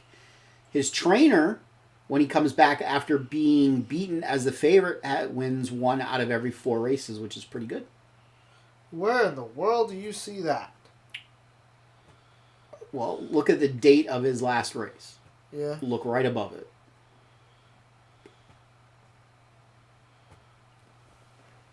Oh. Do you see it now? No, where it says 25% trainer beaten favorite? Yeah. There you go. Maybe throw him in. Possible. Throw maybe for him later. Number 4, Ballyrox, if I pronounced that right. Out of Stormy Atlantic, he was pretty good in his day. He was last seen winning an optional claiming race, $75,000, here on February the 12th. He is 3 for 4 at Gulfstream, and his other race he finished 3rd. Jockey change. He's got Edgar Zayas on top. So 6-1 morning line, but he's pretty dead on the board right now at 14-1. So he's getting no respect. And other than his last race, I'm not seeing a ton. He did finish 2nd last year in the Maker's Mile, which is a Grade 1 race at Keeneland. Yes. So, I mean, he has the ability.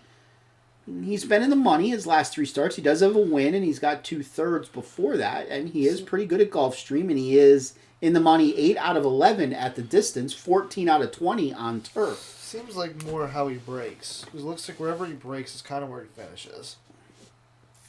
Okay. So, maybe if he broke out to the lead, he might win. The 5-horse, Marad. 10-1 morning line. 43-1. Absolutely dead on the board. He finished 3rd in that same race that the Rocks won. He was 3-1, though. Interesting. Balea Rocks was the favorite at 2-1. He was right behind him at 3-1. So they're not thinking that race was any good, being Balea Rocks is now 14-1 and Marad is 43-1. So the bettors are discounting that last race. That's it. Yeah. He's 5 for 5 in the money at Gulfstream, 2 firsts and 3/3. 4 out of 5 at the distance, although all 4 of those were thirds. I'm not really liking this horse. Well, in his last 7 starts, he hasn't finished either first or second. In fact, his last 4 starts, he's finished 3rd. See, I'm seeing a lot of 3s. A lot of 3s up there. I'm not really liking this horse. So he could be in there for a minor award. The 6 horse, Smart Remark, 20-1. There's your buddy, Chris Landeros, on board. There he is. He's 50-1. Another race he's probably not going to win. No, I don't like that. I don't really like this horse either. Not seeing too much. But he's been running sprint races on the turf. He is 3 for 3 at the distance in the money with a first and 2/3. Where do you see him running a mile? We're up here. where it says DIS. Oh. That's distance. So he's got 3 starts, 1 first, 0 seconds, 2 thirds. He's won 32,000. So they had to be early in his career. And they realized he probably wasn't the best mile runner. Well, when he was running in other type races. Like, they might have been when he was a maiden. Yeah. Before they made him into a sprinter, and he hasn't done much as being a sprinter. He's probably a throwout. Yeah. Not seeing it. Although he did finish 4th in the Woodford last year at Keeneland, but that was only going 5.5. I could actually see him finishing last in this race, potentially. And now that I say that, he'll win. Social Paranoia, the 7 horse. 10-1 morning line. 9-2, so he's getting some play. Who's up on him? Florent Giroux. He's not German. Todd Pletcher is the trainer. Pletcher wins at just about 30% when his horses are coming off of a 3-month layoff. So we got to keep that in mind.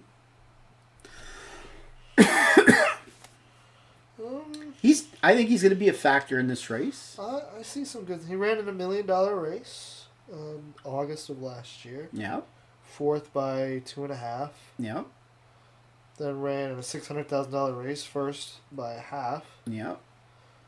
So I think this is a contender here. Yeah, he did win 700,000 last year. Now a lot of that probably came from that race in Kentucky on April the 8th.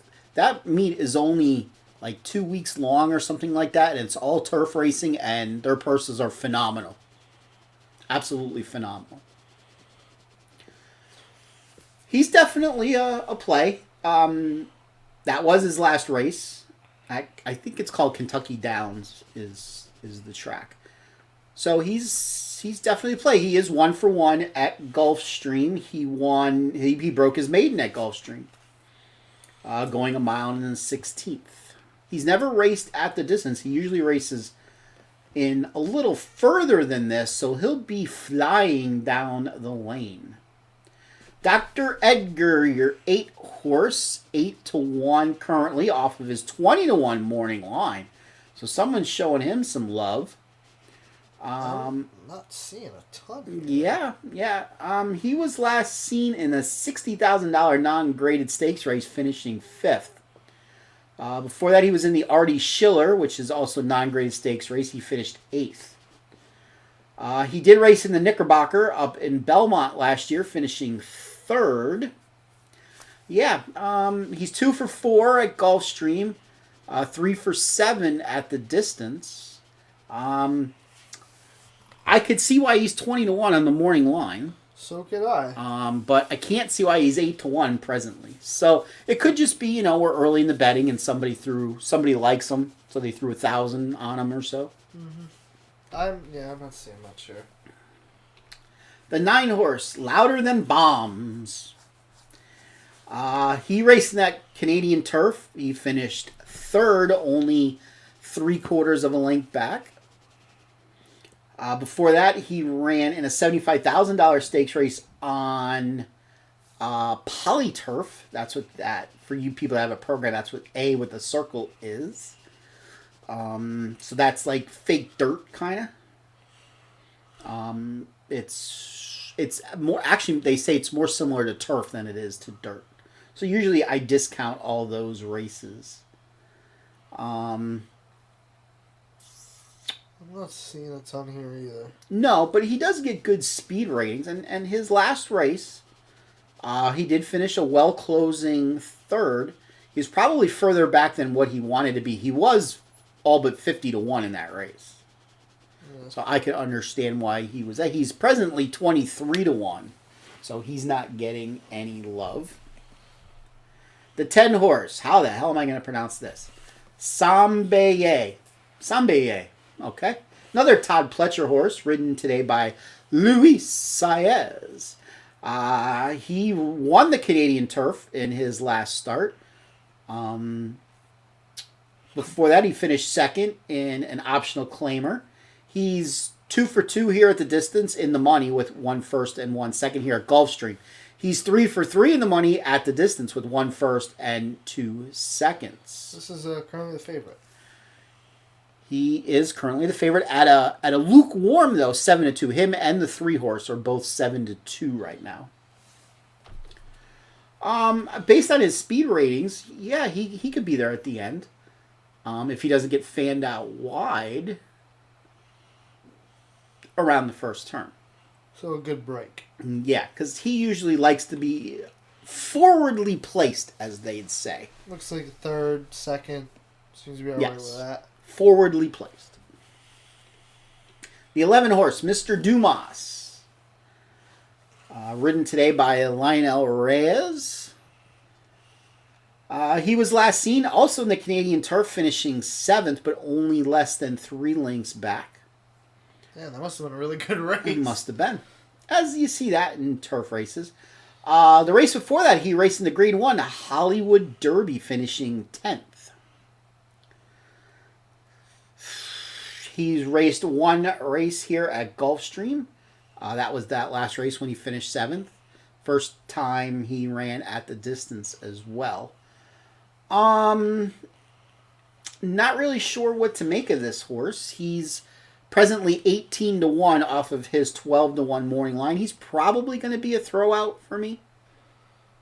I think there's better in here, personally. I'm not seeing anything. And the 12 horse, El Tormenta. He was last seen in the Breeders' Cup Mile, so that was last November at Santa Anita, finishing 6th at 17-1. Race before that, he was in the Woodbine Mile, where he won the race, so that probably got him in the starting gate of the Breeders' Cup Mile. It was probably a win in your ring kind of race. He was 44-1 that day. Let's see here. So this is his first start back. He's trained by Gail Cox. Don't really know much about her. Don't know if she's related to Brad Cox, who's a really good trainer. 9-2 though, morning line. 9-1 though, pretty cold on the board. Besides the Breeders' Cup, looks like not bad on the closing. Yeah, no, not bad. 3 for 4 in the money at the distance with 2 firsts and a second. I'm probably going to leave this horse off of my tickets, personally. Yeah, I'm not that big of a fan of horses coming in from Woodbine myself to Gulfstream. So we're going to leave that one off. So that's the 12 horses that are in this race. Christine already with her bet in. She likes the 3, the 7, and the 12. The 3 and the 7 box, and the 1 to win. So she likes March to Arch, Social Paranoia with Florent Giroux. That's not German. And El Tormenta. That doesn't sound German either. And she's putting a little money on English B to close in the stretch. I could see that happening, actually. Not in love with the jockey change to Manuel Franco, but that's okay. He's won some races. Interestingly, he is out of, again, English Channel, who's known for running pretty good distance races.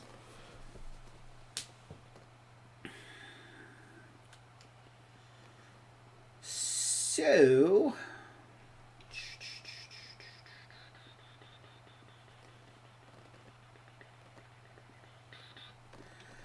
I have a feeling this is going to be a really close race.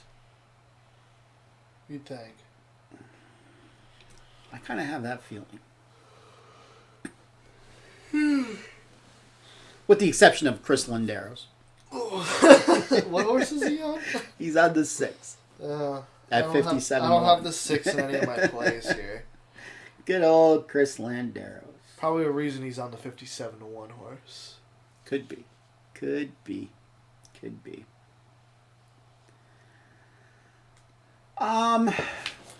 You know, this 7 horse, Social Paranoia, He raced in the Belmont Derby last year, too. I have one of my plays is the 7 to win. The 7 to win at 5 to 1. Not a bad idea. Definitely not a bad idea. With Florent Giroux. He won the last race. That's not German. It's not German.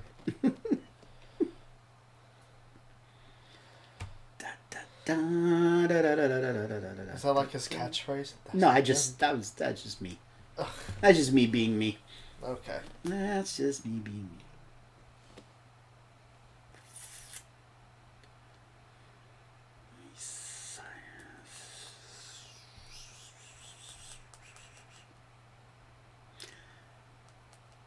I'm not in love necessarily with the co-favorite, the 10. I think he'll be there. I'm not so sure he wins.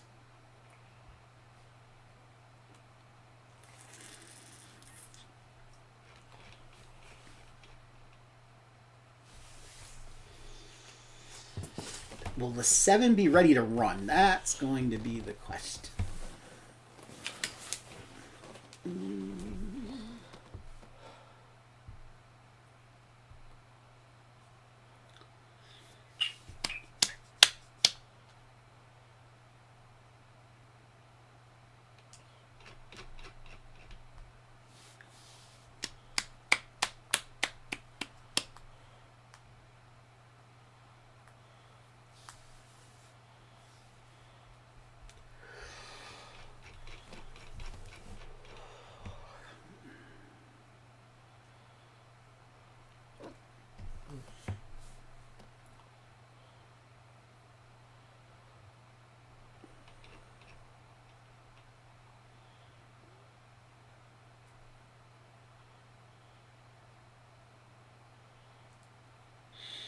I do like the 3 horse better.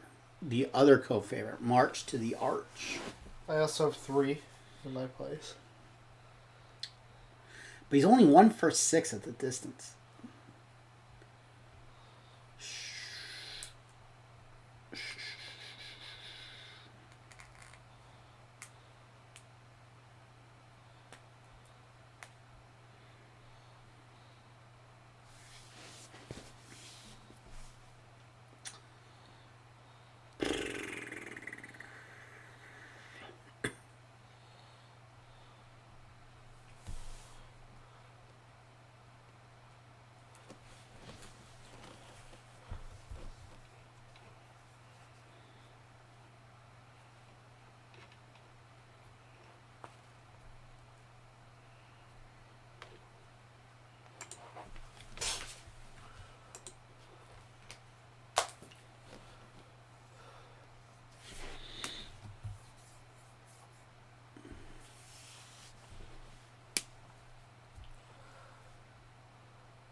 So I'm going to play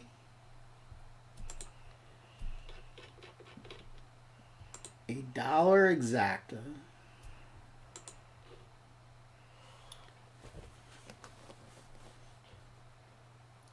Three, 7, 9 at 24 to 1, and 10. Okay.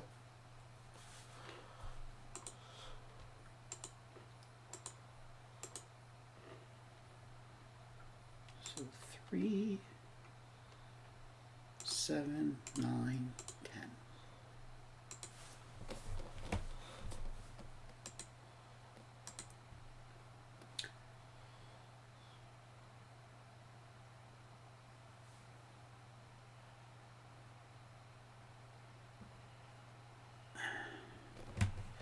And what are you going to do?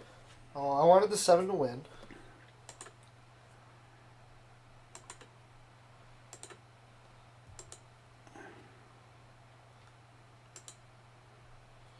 I want 7, 3, 1, 10 in an exacta box. I believe that you almost played something very similar to that. Exacta box 1, 3, 7, 10. 3, 7. Yeah, I played 1, 3, 7, 9, 10. I also want that in the superfecta. Damn, you're costing me a lot. What does it cost to put that in a superfecta? Oh, it was the exacta. That was a $12 exacta. Oh. Superfecta 1, 3, 7, 10. That one was $2. Yes.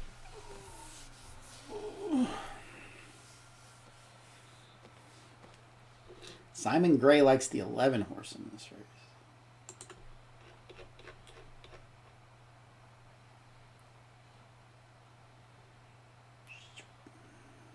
We didn't see much in the 11 horse.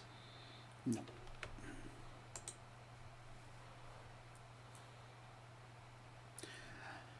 Christine says over half the field could win. So the next race is the big one, the Florida Derby. We got some scratches in this race that changes the way the field looks. There was like 4 or 5 scratches. 3. And then the also, maybe one of the also eligibles or something like that.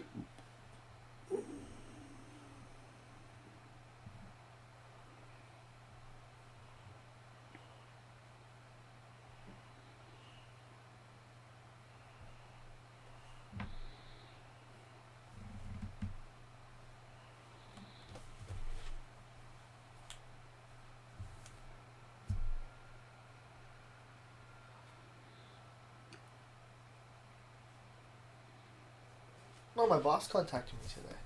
Okay. What do you say? I didn't forget about you regarding over some work and paperwork. We just been going through a lot. I said, yeah. He says, I'll keep you informed, and will you expose anyone who has it? And I said, no. He's like, good, keep it that way. I'm like, well, I would hope someone would not want you to have the virus.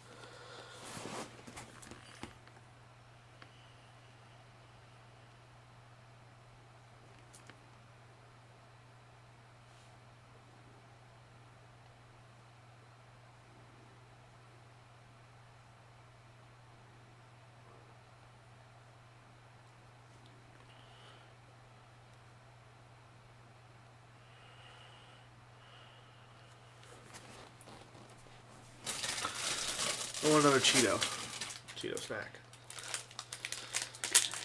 For those that don't know, that may have followed bowling in Berks County, Kerry Woodworth passed away today. He was your coach at Conrad Weiser the first 2 years. Good guy. Mm-hmm. Knew his stuff about bowling. He was a great bowler back in his day, too. Was he? Yes, he was. Yes, he was. He led you guys to a second place finish your junior year, or your sophomore year. Sophomore year. At States. After I kicked you guys in the ass. At regionals. At regionals, yes. With the speech. I didn't listen. I know. Everybody else did, at least. And some of the parents. All right, so they're moving on to the turf course.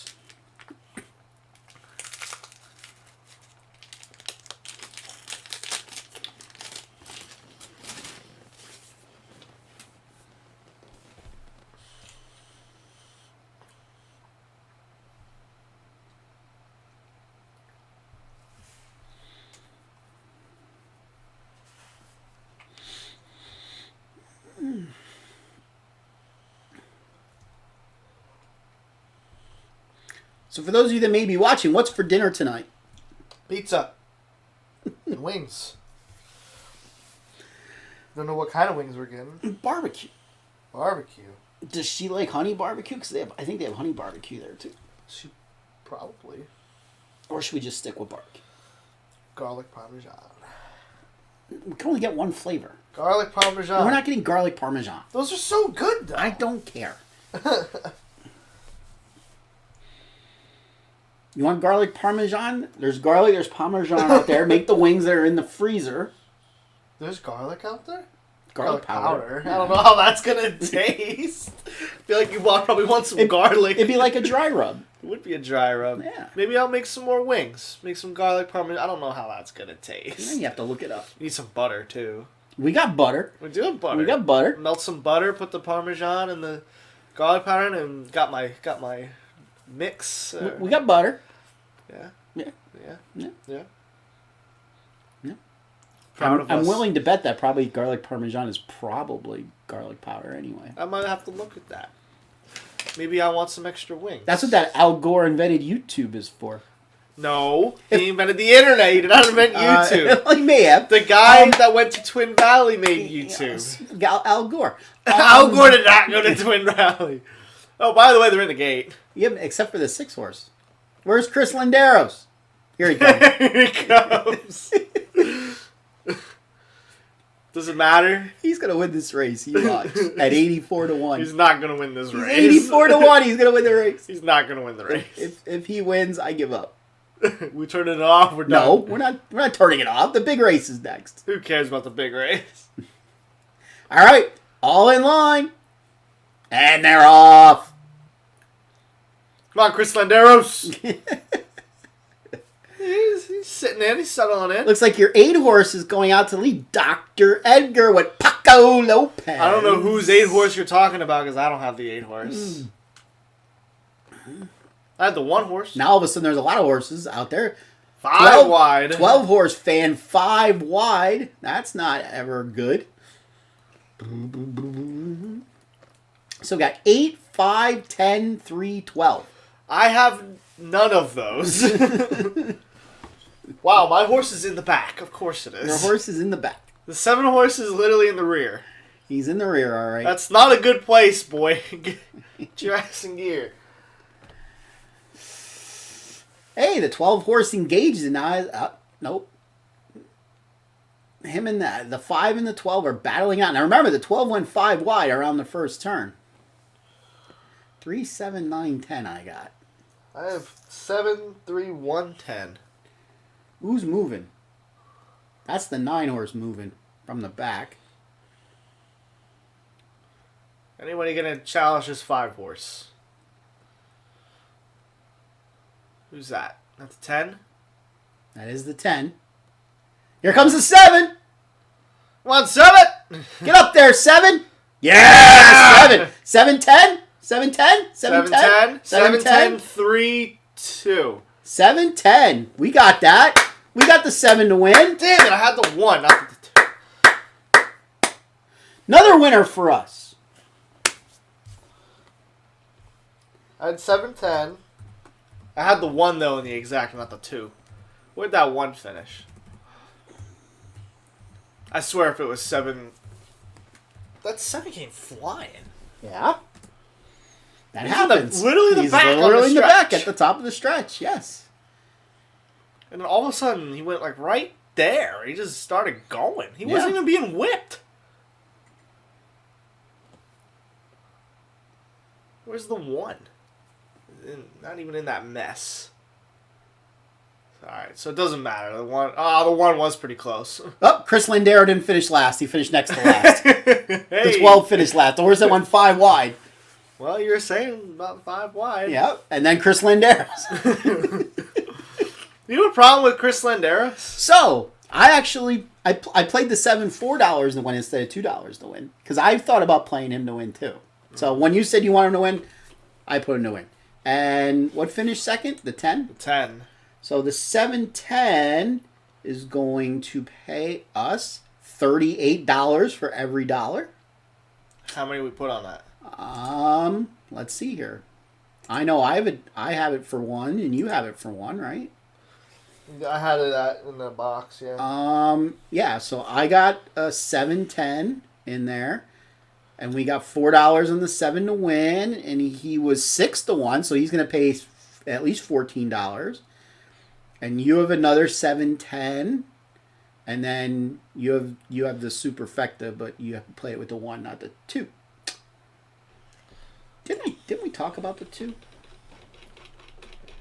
Or Hembre? I have an X next to my 2. Yeah, he was that horse that kind of closed. Okay. So we got the exacta twice, and we got win money. So we got 38 twice. So we have 38 twice, and we're going to get at least 28 on win money. So we're going to win over $100 in that race. There we go. We're going to Sizzler. We're going to Sizzler. 10 killed my exacta. I had the 12. Boo. Boo. Why? Yes. Yes, Christine almost had the exacta. She had first and third. I've done that a lot. First and third in my time.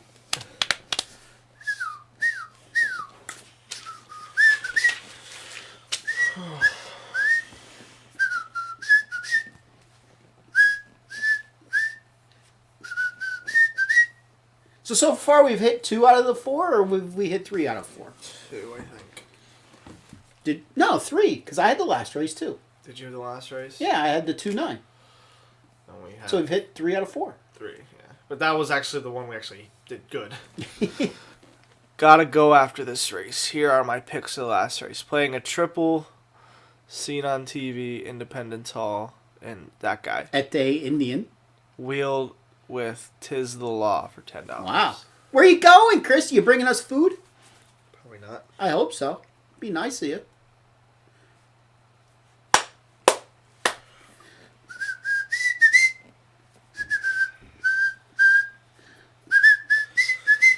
One and 8 mile on the dirt. How many horses do we got in this race? Well, remember, there's 3 or so scratched. There's 12, and then so there's gonna be like 9 horses in this race. Mm-hmm. This is a short. This is gonna be the least race. And this is the worth the most money.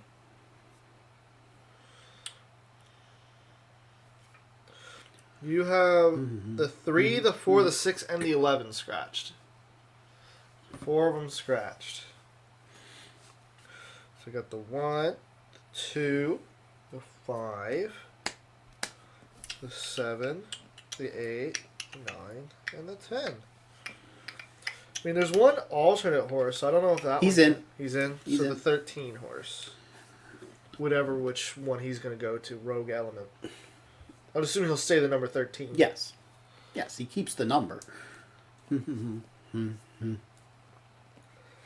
dun dun dun dun. Do do do ch do do do do do do. And another one done, and another one done, another one bites the dust. Hey, gonna get you too. Another one bites the dust. Look out! Bum bum bum. Ba-dum bum bum ba-dum. Bum bum. Why are we dancing? Because we're winning. We won money for once. We finally won. We actually went plus on our race. Are any of my picks scratched? We'll tell you in a minute. Hang loose. Who is it? I know Ete Indian is not, and I know... No, I don't think any of them are. Who are her picks? Well, I know Tis the Law and Ete Indian are not scratched. I've seen on TV's in. And Independence Hall. Independence Hall. There's an objection in this race. That's the number 9 that horse is in. Who's there an objection on? I don't know. Let's look. Oh, on the 7. They're not taking him down. On the 7, who's filing it? Well, you see that one horse had to move in a little bit. The 3? They're not... No, it was back before that. Yeah, they didn't take him down. I was going to say, they ain't taking him down. All right. 76. How come we didn't play a trifecta? That was a $74 trifecta. So, we got $76.60 for the exacta and another $29.20 for the win.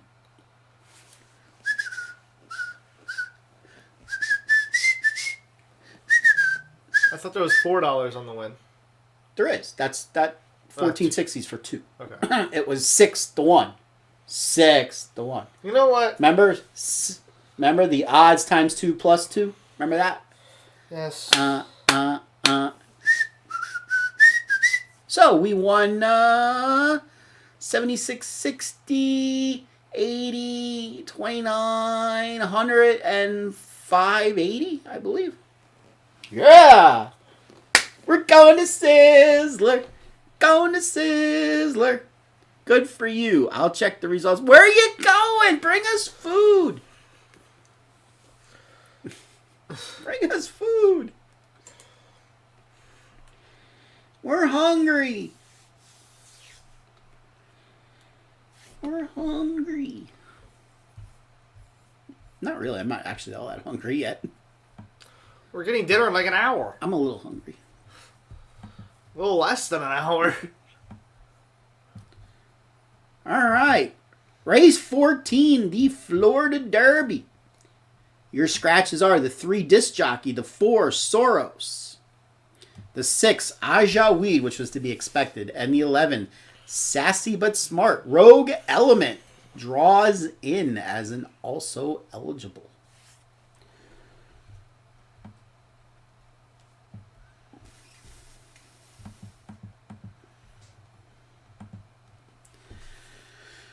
All right.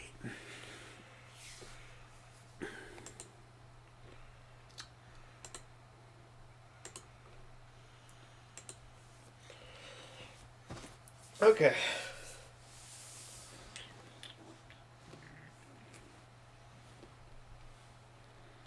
Just got another candy bracket vote. All right. Anybody I know? Nope. Nope. You know, I had a feeling we would get more votes once you only had to Goes pick. down a little bit more. Yes. Another Butterfinger vote. Don't lay a finger. Swedish Fish keep getting those votes, though. Mike and Ike with a vote. Over Christine's M&Ms. cooking. What are you cooking for dinner? Make us food. Bring us food. All right, on to the Florida Derby we go. 1 mile and an eighth. The Curlin Florida Derby. Purse $750,000. All these horses are probably Triple Crown nominated. So let's go. The one horse as seen on TV. 12-1 morning line. Paco Lopez on top. Kelly Breen is your trainer. He raced in the Fountain of Youth. He finished a distant 3rd behind Ete Indian. Ete Indian was just awesome in that race. Ete Indian. Yes. He's in this race. Yes, he is. Not the favorite. Not at the moment, at least. You knew Tiz the Law was going to be the favorite. Tiz the Law actually faced Ete Indian in the Holy Bull, which is the preview to this race. Oh. It goes the Holy Bull, Fountain of Youth, Florida Derby. Looking at this one horse. He finished 2nd in the Mucho Macho Man here on January the 4th at a mile. Now, this race is all for 3-year-olds. And before that, he won a state-bred juvenile sprint out at Gulfstream West, the old Calder race course. I'm not seeing a whole ton that I like. No, I think there's definitely better in this race, but he could be up there for a minor award. Chivalry, the 2, he's, by the way, 18-1 at the moment. He was 12-1 on the morning line. Chivalry, 30-1. Morning line, 87-1 currently. He raced in the Hutchison here at Gulfstream on February the 29th, finishing 2nd as your odds-on favorite of less than 1-1, and now he's 87-1. But that was only 100,000. And it was 6 furlongs.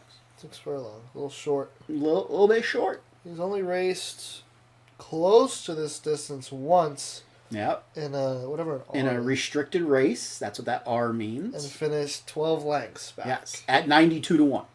So And then his next race, he was the favorite. So I'm not liking this horse. Yeah, he's probably going to be a throwout. I don't think he can get the distance here. No. And he doesn't have the class No. for this. Although he did finish second in the Swale, which is a pretty good race. Disc Jockey is scratched. Soros is scratched. Governor Morris, the 5 horse. He was 8-1 on the morning line. He is sitting at 4-1, so he's getting a little play here. He was last seen winning an optional $75,000 claiming race at Tampa, going 1 mile and 40 yards, so a little over a mile. Raced in a Grade 1 back in October. Yeah, the Breeders' Futurity at Keeneland, finishing second. By 5.5. Yep, to Maxfield, who's a pretty good horse.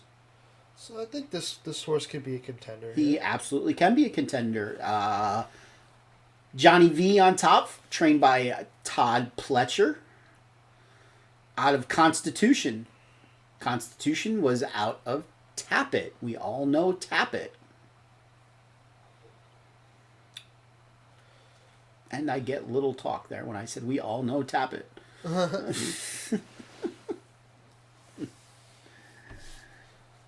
All right. Ajaweed is scratched. 'Tis the Law, your favorite. 3 out of 4 wins in his career. Yep. Won a Grade 1 back in October Yep. of 2019. He won the Champagne, which is a pretty big race for 2-year-olds. Won by 4 lengths. Yep. It was very interesting that he raced in the Champagne and did not go on to race in the Breeders' Cup Juvenile. Very interesting choice. He was next seen running in the Kentucky Juvenile Cup, where he finished 3rd, but the track that day was sloppy, so he may not like the slop. He's another horse, though, out of Constitution and Tappet. He's also out of Tiz, who is out of Tiz now, hence the name Tis the Law.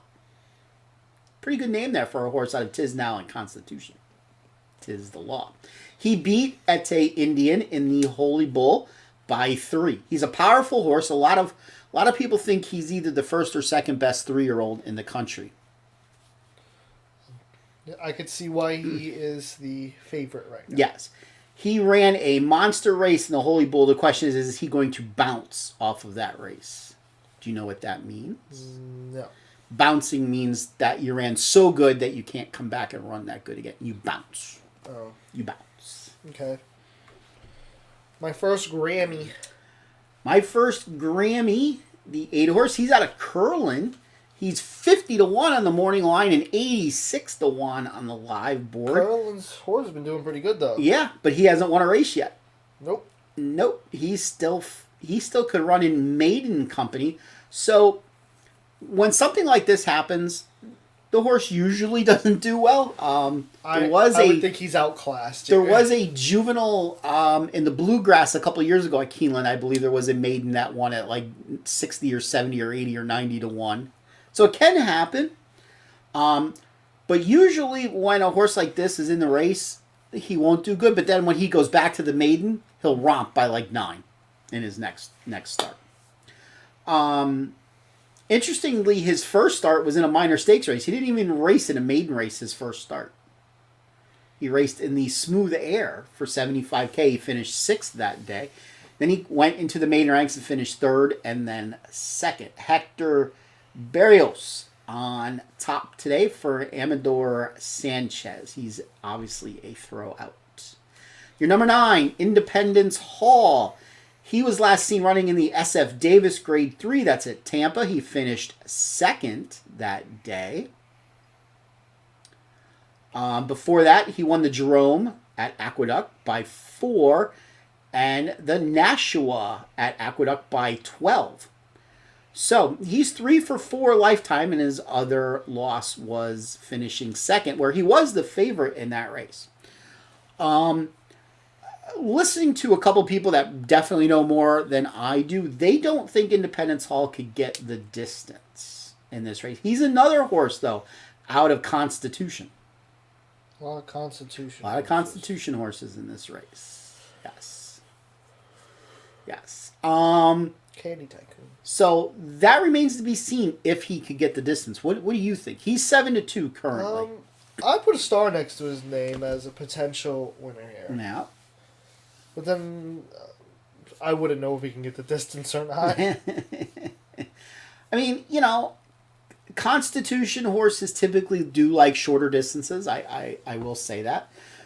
If you look at his sire stats, the average win distance is 6.6 furlongs. And his dam sire was Cape Town, who also likes shorter distances. So I kind of agree with him not being able to get the distance. You see where that 6.6 is? Did you see that? No. Right here. That thing right there. AWD is average win distance. Oh, okay, I see it. All right.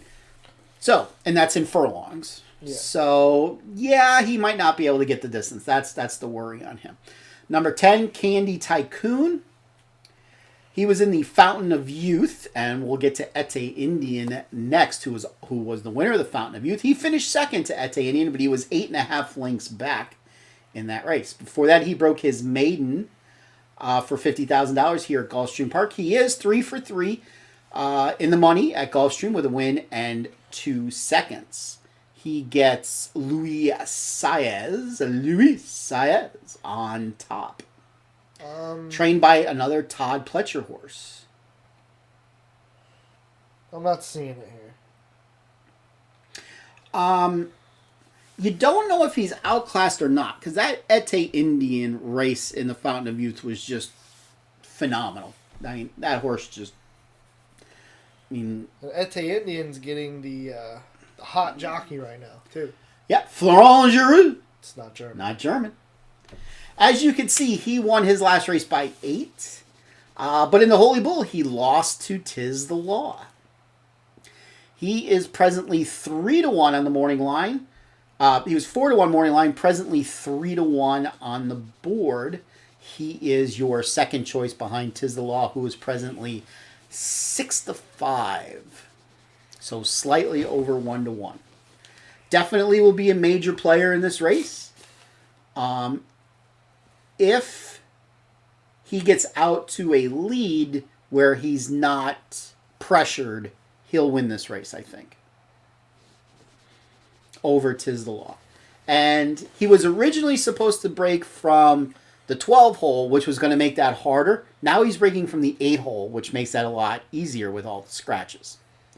So that's the big change in this race, is he's breaking a lot more inside now than he was earlier.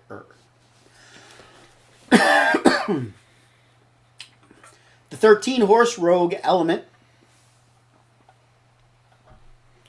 And also eligible. He's 50-1 morning line, 90-1 on board. He is still eligible for maiden ranks as well. He actually finished second in his last maiden attempt at his odds were 116-1. Interesting, he's raced 3 times.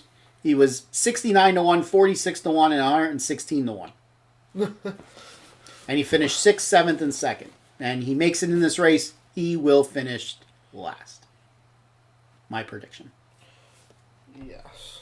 Watch he wins. If he wins, that will be unbelievable. So, that is your field for the Florida Derby. Obviously, there is 2 horses here. It's Tiz the Law, it's Ete Indian, and everybody else, basically. I think Governor Morris could be there as well. And you don't know about Independence Hall. Is Independence Hall going to be able to get the distance? I mean, we're going another 16th of a mile. He was fading in his last start at 1 mile and 16th. I mean, it was a fast race. They did go a half mile in 46-2. Which he did have the lead at that point of the race. So he's not going to have the lead. I don't think he's going to have the lead here.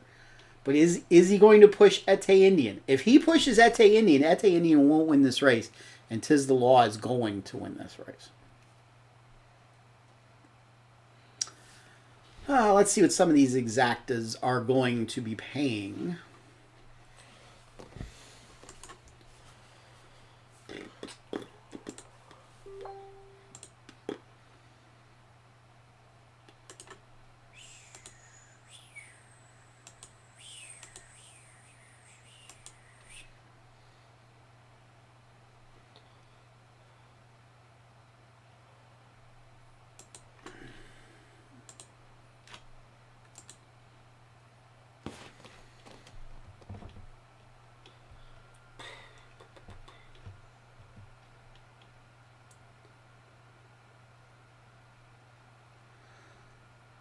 So with Tis the Law, with Governor Morris, you're getting $11. With Independence Hall, you're getting $9, and with Ete Indian, you're getting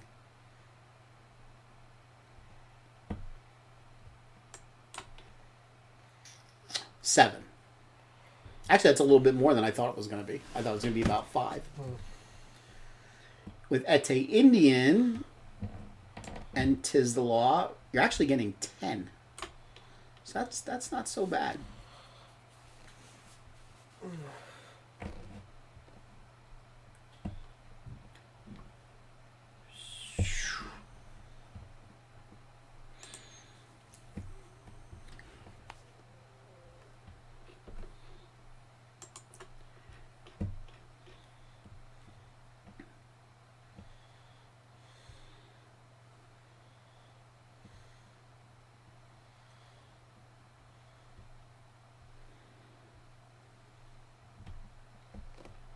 I don't know. I don't see Ete Indian being allowed to have an easy lead in this race. I just don't think it's going to happen. I think somebody's going to go with him. Okay.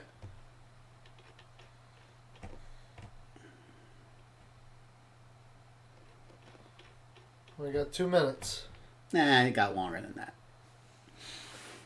Well, that's what the TV just Yeah, said. that's what the TV says, but Gulfstream always waits a little longer. Do you know who you want? I have 3 things, so yes. I wanted the 12 to win.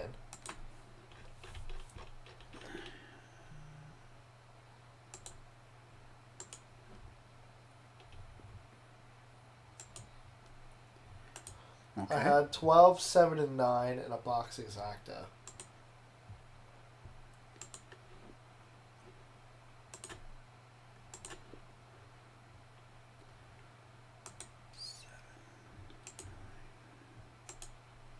Yeah. And I had 7, 9, 12, and with a 5 in a superfecta. Box? Yeah.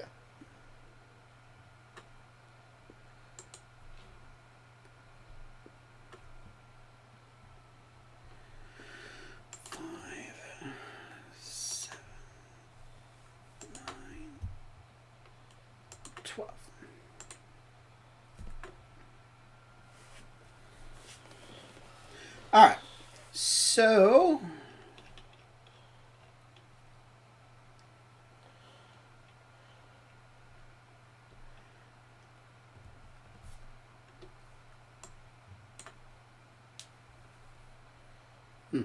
interesting. It doesn't even have pick 6 probable pays up here. Oh, they're going to be big.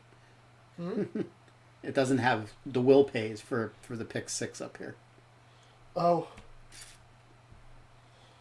I mean, the pick 5 with the 7 horse pays $6,400. Nice. And don't forget, the pick 6 pool was over $10 million. Yeah. Yeah. Somebody's going to be happy. Yeah. Because what's-his-face didn't win. Zulu Alpha. Yes.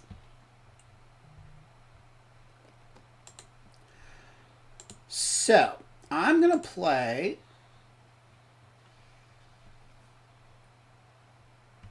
a $10 exacta. With who? 7-5. You like that 5 horse. Governor Morris. I had the 5 in my superfecta. You do.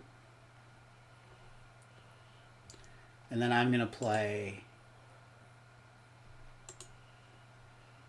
$5 exacta with Tis the Law and Ete Indian.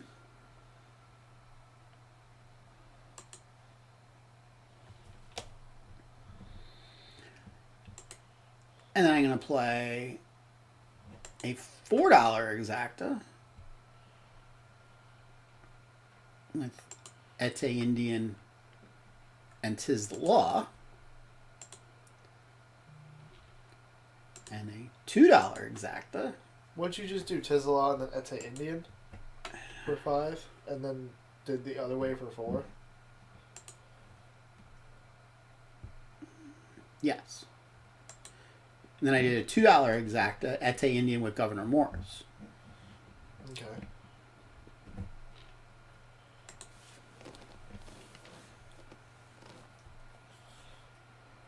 And then I'm going to play a trifecta with 'Tis the Law, Governor Morris, and all. Okay. And hopefully to get a long shot to come in third.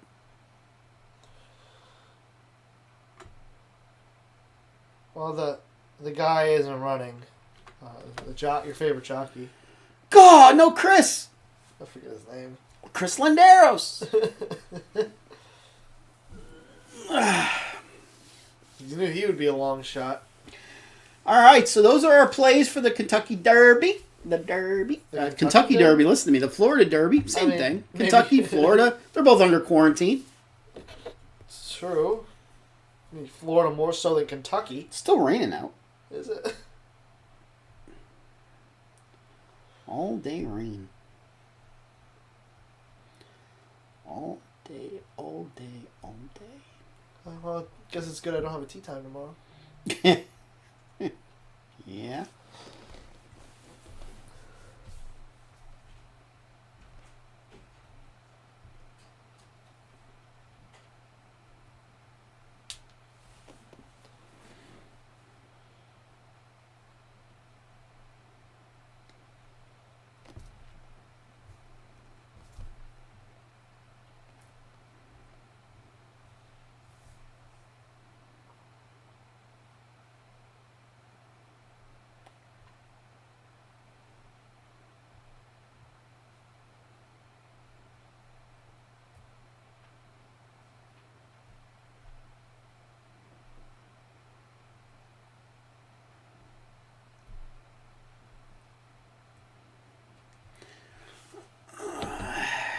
All right, so as we wait for the race, this will be the last thing that we do. Then we'll sign off.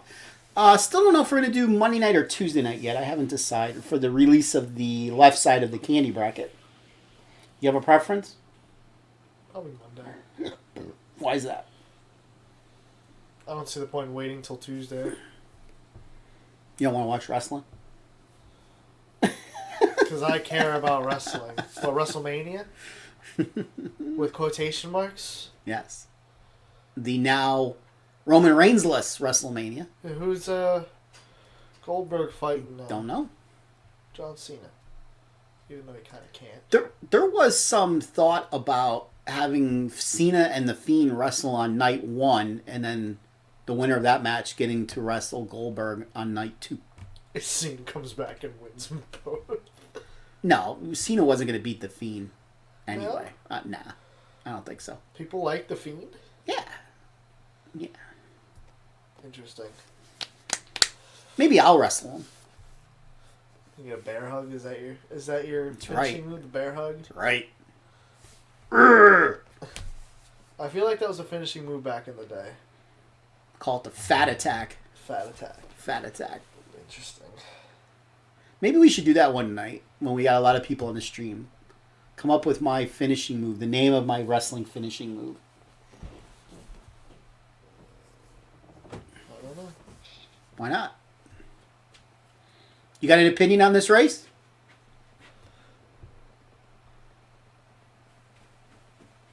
She likes the 8. That's her favorite color. 90-1. My first Grammy. I feel like she's just looking at gibberish. Do you know what a single thing on that screen means?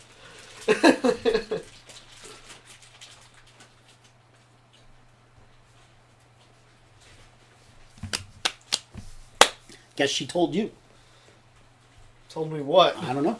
By not answering, she told you. Well, she shook her head. Did she? Yeah, she shook her head no. Hmm. Da da da da da da da. It should be coming up soon. What did he put on the 12? 10 to win. That's his spot play. I'm surprised he's 3-1. Figured he'd be 2-1. I mean, 3-1 and 2-1 isn't. There's like is a big 4 difference. horses, and then everybody else is pretty high Pretty up much. Pretty much. there. Go 8 horse. We don't have the 8. We don't want the 8 to win. Go 13 horse, the one that you said has 0 chance. He might have a slightly better chance if Chris Landeros was up. Nah, he wouldn't.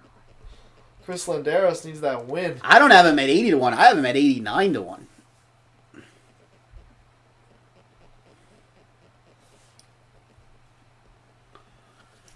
82 at 80 to 1.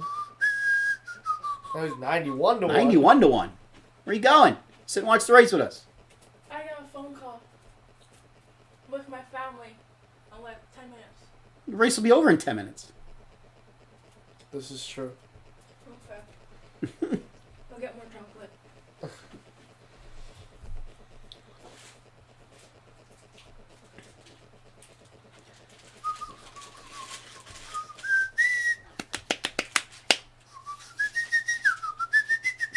Surprised he hasn't made you come sit. That's baby steps. Baby steps. Baby steps. I just sit. On the couch. It's too far. In view of everybody. The millions and millions of people watching us right now. Oh no, thank you. Everybody's afraid to be on camera for some reason. I don't understand. It's just a camera.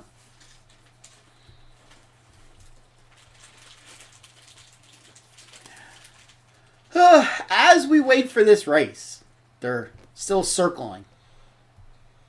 Come on, Gulfstream, load them up.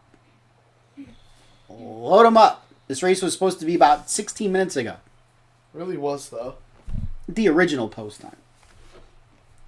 The original post time was scheduled for 6:36. So it was supposed to be 18 minutes ago. So they're 18 minutes behind schedule right now. Penn National is usually on schedule. They are, but they don't have a TV audience. Gulfstream Park does this purposely to get more money. Especially now that they're basically the only game in town. You know, what? Oaklawn ran.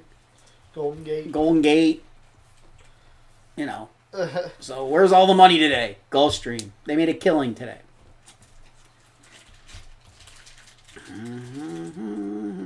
One guy over there looks like he's just on his phone. He's just kind of leaning up against the gate. I'm tired. I've been walking all day. I seen you today. You were standing in the corner leaning up against the post. I said, but I'm tired. I've been walking all day. Everybody's like, come on, I want to go home. Stakes record. Look at that. The stakes record was in 1957.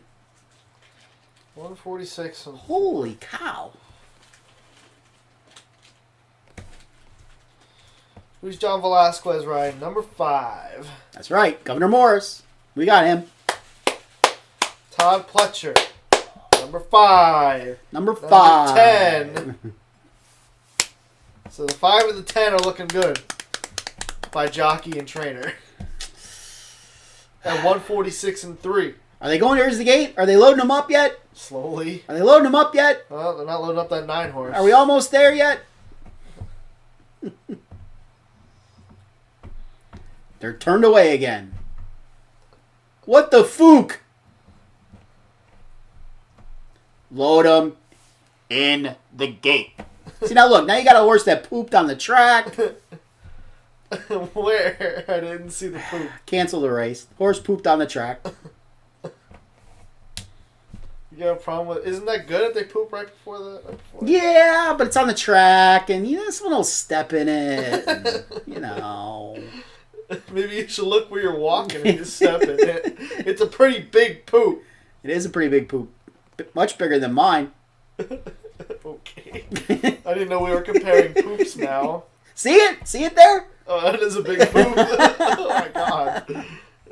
Are you sure that's poop? Yeah. What else could it be? somebody's sweater. Somebody's sweater. Yes, in Hollandale, Florida, they're wearing a sweater. Hey, if it's 60 there, that's cold. It's not 60 in Hollandale, Florida today, I can guarantee you. Sure? Wait a minute, I was out in shorts yesterday when it was 65. I mean, yeah, granted, in 60 in Florida, all the old people would be dressed in parkas. Yes, I get it. I get it. Do you? Let's go. Hey, they're going towards the gate. Hey. Don't you dare turn back. They closed the front of the gates. So That means they're loading. About freaking time. They got. You notice how they're steering away from the poo. Yes. No one's around that poo. No. You don't want to step in the poo. I wonder whose poo it is. 12 horse is a little sweaty. A little sweaty. He's a little riled up. That's good. You got him into a lather. Actually, that might not be too good. Oh. Good for my 7-5. No, I have the 12. I have 12 to win. 7-5. 7-5. 7-5. 13. 13. You did put all. I did. I did. There was one 99 to 1. No, the 8 was 99 to 1. That was 96. 758. My first Grammy. I'll take that.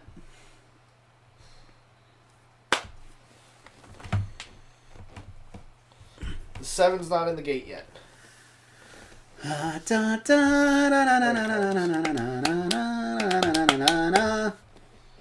Let's go, Buffalo. Christine Goodman's back. I didn't get any food. Thanks. And it's post time for the Florida Derby. And they're Still in the gate. still in the gate. And they're Still in the gate. still loading in the gate. Still loading in the gate. And they're Still in the just gate. about. All right, the 13 horses in. He's going to finish third. And they're off. He didn't get a very good start, so That's I fine. don't like that 13. You know what? Up there. See, look. See, the 2 went. I said, Ete Indian, there's someone that's going to go out with him. 2. So now let's see if he can win off the pace. The 2, though, we said had 0 distance. Yes. But, see, I'd like to know what the first quarter time is. That's going to... Someone put up the time.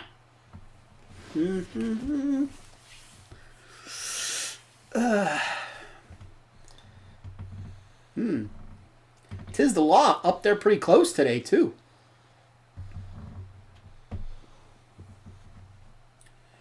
Governor Morris right up there.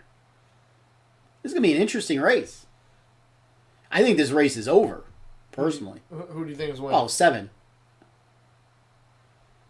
Although he is 3 wide. But he's right on Ete Indian's flank.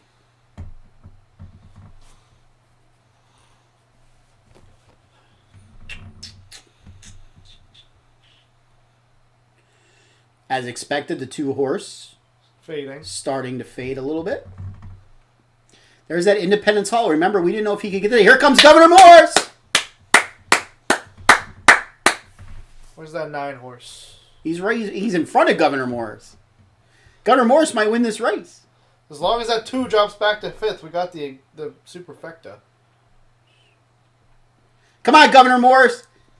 See ya. Come on, Governor Morris. See ya. Come on. Oh, Ete Indian came in front of him. Come on. 752. 752. Get up there, Governor Morris. Get up there.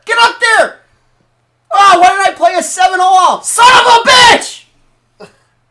7 all. 7-2. Son of a bitch. Ete Indian came out and... Ah! Damn. Tell me how you really feel. Watch, he comes out and he stalls Governor... Did I say Governor Mifflin? Governor Morris. Can they call foul? Yeah, but it doesn't give me up in front of the 2. This is true. The 2 held on.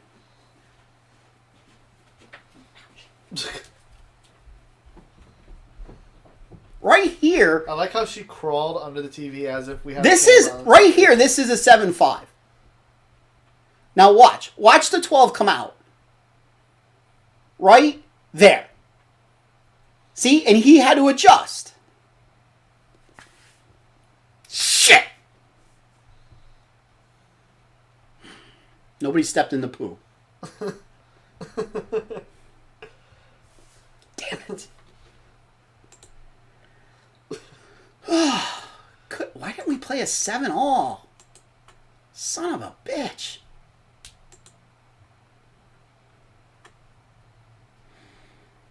Seven 5-all, not 7-all. God darn it.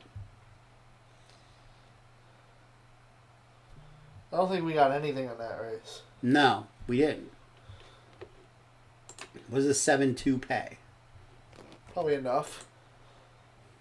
To went off at 80 to 1. Son of a $94. It's not bad. Probably should have played 7. Damn!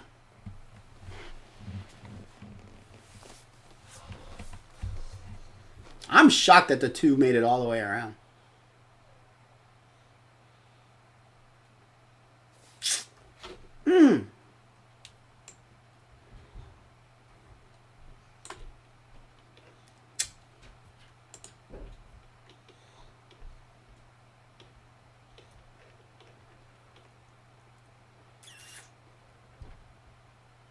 Oh, well, yeah, that was that horse that was a sprinter.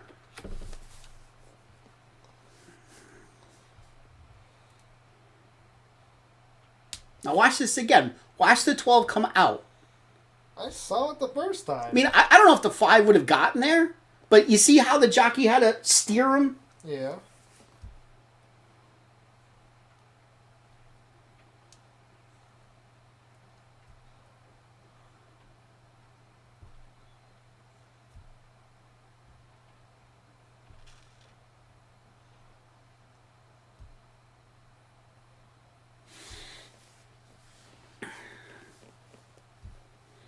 Well, I told you the race was over on the backstretch. Yeah. With the 7 being right off of the 12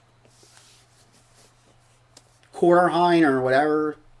That was over. Well, let's see what these things pay, and then we will head on out. So we hit 3 out of 5, though. Not bad. Not bad. We hope some of you has followed us today and winning some money. We could have won a lot more right here if the... If you would have just played 7 all. Should have. Should have. Get our exit music ready. Just close my laptop. Oh, open your laptop. Guess I can get rid of this program now. Yeah. Yeah, unless they're going to rerun the races tomorrow. Hey, I'll make a lot of money because I know who won.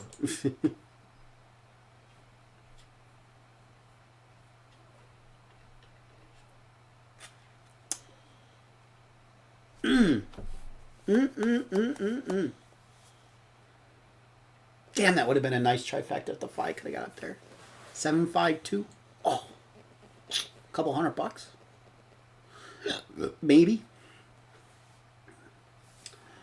All right, and it's official. The 7-2 exacta, 94.20. Of course, my birth date, too. The 7-2 12-5 superfecta, $129 for a dime. The trifecta, $164. 94.20? Oh, 7-2. Yes. They do not have the pick 6 up here yet. Interesting. Maybe nobody hit it. It's a mandatory payout. So that means, I'm going to say that means, yeah, nobody has 6 out of 6. So they're figuring out how much it pays for the rest. Yeah, I don't see it here. A lot of people didn't have Zulu Alpha. Mm-hmm. Damn. You know, we would have had, if I did play the pick 6, I'd have obviously had Tis the Law.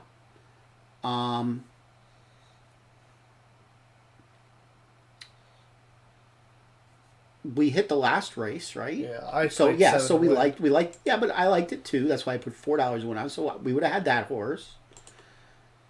I would have not had Bema's Boy over Zulu Alpha, so that would have knocked us out. The 11th race, probably not have had Swiss Skydiver either. So yeah, we probably would have been knocked out of the pick 6. I can't wait to see what that pick 6 pays once they post it. All right, ladies and gentlemen, thank you very much. I was virtually covered, my virtually bets. Hope your dinner was good. Hope you're delivering it. All right, ladies and gentlemen, we will see you.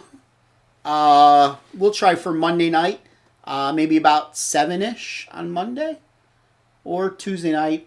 Look for the board. We'll have to see what the weather is. If there's going to be one day where it's going to rain, that'll be the better day to do it because I can't go out walking then that day. All right, for the non-genetically proven son, I am the fat guy. We will see you sometime next week. Don't forget, if you haven't voted in the candy bracket, please do. If you're friends with me on Facebook, share my post. The more votes, the better. And see if your favorite candy wins. Hold on. They just updated it. Did they? They still do not have the pick 6 up there. So, nothing there yet. All right, ladies and gentlemen, we will see you sometime next week. Wave bye. Bye.